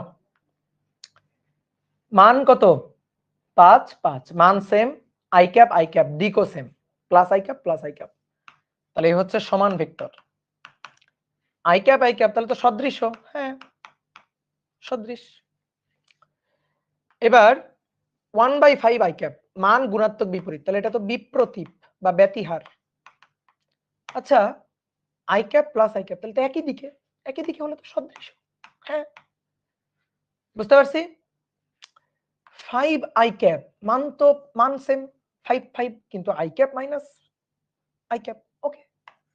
বিপরীত, মান সমান, দিক বিপরীত। এবার কথা হচ্ছে এটা plus i cap minus i cap, দিক বিপরীত, তাহলে দিক বিপরীত হলে তো বিসদৃশ, হ্যাঁ দিক বিপরীত হলে বিসদৃশ। 2 i cap, মান সমান না, তাহলে এরা কি সমান বলা যাবে? সমান যদি বলি হবে না, সমান তো না, কিন্তু i cap plus i cap plus i cap, তার মানে সদৃশ, এটা এই যেটা হচ্ছে সদৃশ। তারপরে -3 i cap, আচ্ছা -3 i cap, তাহলে -3 i cap যদি হয়, -3 i cap, এটার মান 5, এটার মান 3, মান বিপরীত, মানে মান আলাদা, i cap minus i cap, আচ্ছা তাহলে তো বিসদৃশ, তাহলে এটা শুধুমাত্র বিসদৃশ। এটা 4 j cap, এটা i cap, এটা j cap, i cap এর সাথে j cap লম্ব, তাহলে এটা সদৃশও না, সমানও না, আমরা যতগুলো ভেক্টর পড়ছি তার মধ্যে আসলে কোনোটাই না। কি বুঝছো? এর সাথে যদি আমি বলি i cap এর সাথে j cap কেমন, এটাকে তুমি লম্ব বলতে পারো, লম্ব ভেক্টর বলতে পারো, লম্ব ভেক্টর বলতে পারো। কি ক্লিয়ার? এইবার সবগুলো এই যে এই কটা সবগুলো দেখো, i cap I cap x অক্ষের দিকে, আই ক্যাপ এক্স অক্ষের দিকে, আর মাইনাস আই ক্যাপ এক্স অক্ষের বিপরীত দিকে। সমান্তরাল তো নাকি? সমান্তরাল না? তাহলে সবগুলা সমান্তরাল বা সমরেখ। এই সবগুলা, এটা বাদ দিয়ে, এটা কিন্তু জে ক্যাপ, এটা বাদ দিয়ে, এটা লম্ব। এই যে জে ক্যাপ এদিকে আর আই ক্যাপ এদিকে, এরা পরস্পর লম্ব 90 ডিগ্রি। কিন্তু বাদ বাকি এই যে সবগুলো I cap minus I cap, I cap minus I cap, তাহলে এগুলা সমান্তরাল বা সমরেখ। বুঝতে পারছো? সমান্তরাল বা সমরেখ। ক্লিয়ার? বলো ক্লিয়ার, সবার ক্লিয়ার? ঠিক আছে, এবার বলো দেখি, দেখি তোমাদের কেমন বুদ্ধি। 4i cap plus 3j cap এর বিপরীত ভেক্টর কোনটি? বিপরীত ভেক্টর কোনটি? এর বিপরীত ভেক্টরটা খুঁজে বের করো তো। করো করো করো দেখি, এর বিপরীত ভেক্টরটা খুঁজে বের করো দেখি তোমাদের কেমন বুদ্ধি। 4i cap 3j cap,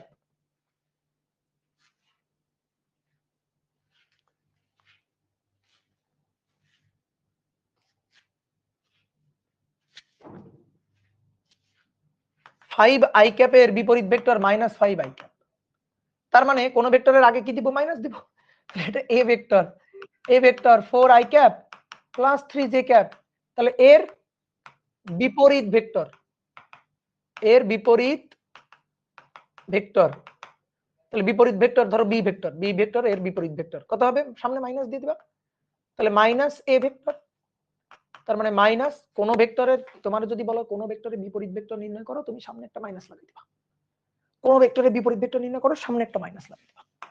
4i cap plus 3j cap, এটাও রেখে দিতে পারো, আবার ভেঙে এইভাবেও লিখতে পারো, -4i cap minus 3j cap. কি বোঝা গেছে? ক্লিয়ার? এবার তোমাদের একটা চিন্তা করার কোশ্চেন দিই, চিন্তা করবে, এটার উত্তর আজকে দিব না, চিন্তা করবে a vector equal two 4i cap plus 3j cap. Public গ্রুপে কমেন্ট, মানে এটার অ্যান্সার দিবা, দেখবো আমি কে কে পারো। ঠিক আছে, পাবলিক গ্রুপে বা মানে ই গ্রুপে, তোমাদের 27 ব্যাচের গ্রুপে যেখানে পারো দিবা। এর ব্যতিহার ভেক্টর, ব্যতিহার ভেক্টরটি নির্ণয় করো, ব্যতিহার ভেক্টরটি নির্ণয় করো। দেখি কে কে পারে, যে যে পারবে তাকে তাকে আমি একটা চকলেট দিব। ঠিক আছে, যে যে পারবে তাকে তাকে একটা চকলেট দিব। এর ব্যতিহার ভেক্টর, ব্যতিহার ভেক্টর আন্দাজে বলিও না, এত সহজ জিনিস দিই নাই, আন্দাজে বলিও না, ব্যতিহার ভেক্টর বের করবা। ঠিক আছে, এর ব্যতিহার ভেক্টরটা বের করবা। বলো। অনেকে বলতেছে যে ভাই এর মান কত? মান তো 5, তাহলে 1/5। ঠিক আছে, 1/5 হবে। এর এর মান যদি বের করি তাহলে √4 স্কয়ার 3 স্কয়ার, তার মানে কত? 5। তাহলে 1/5 ঠিক আছে, কিন্তু 1/5 এ ক্যাপ বলতেছো, ঠিক আছে এটা হইছে, বাট এই এ ক্যাপটাকে ভেঙে বলবা, আই জে কে দিয়ে বলবা, আই জে কে দিয়ে অ্যানসারটা বলতে হবে। হ্যাঁ, তাহলে এটা করবা। ঠিক আছে, নির্ণয় করবে। তাহলে আজকের ক্লাস এই পর্যন্ত।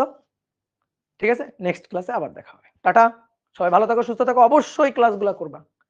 ঠিক আছে, এই ক্লাসগুলো কিন্তু অনেক দামি ক্লাস, অবশ্যই করতে হবে, রেগুলার করবা, ফেলে রাখবা না কিন্তু। ঠিক আছে, আর এক্সাম কবে? মেগা এক্সাম কবে? বলো বলো, মেগা এক্সাম কবে? কালকে। ঠিক আছে, তাহলে মেগা এক্সামের জন্য খুব সুন্দর করে পড়ো। টাটা।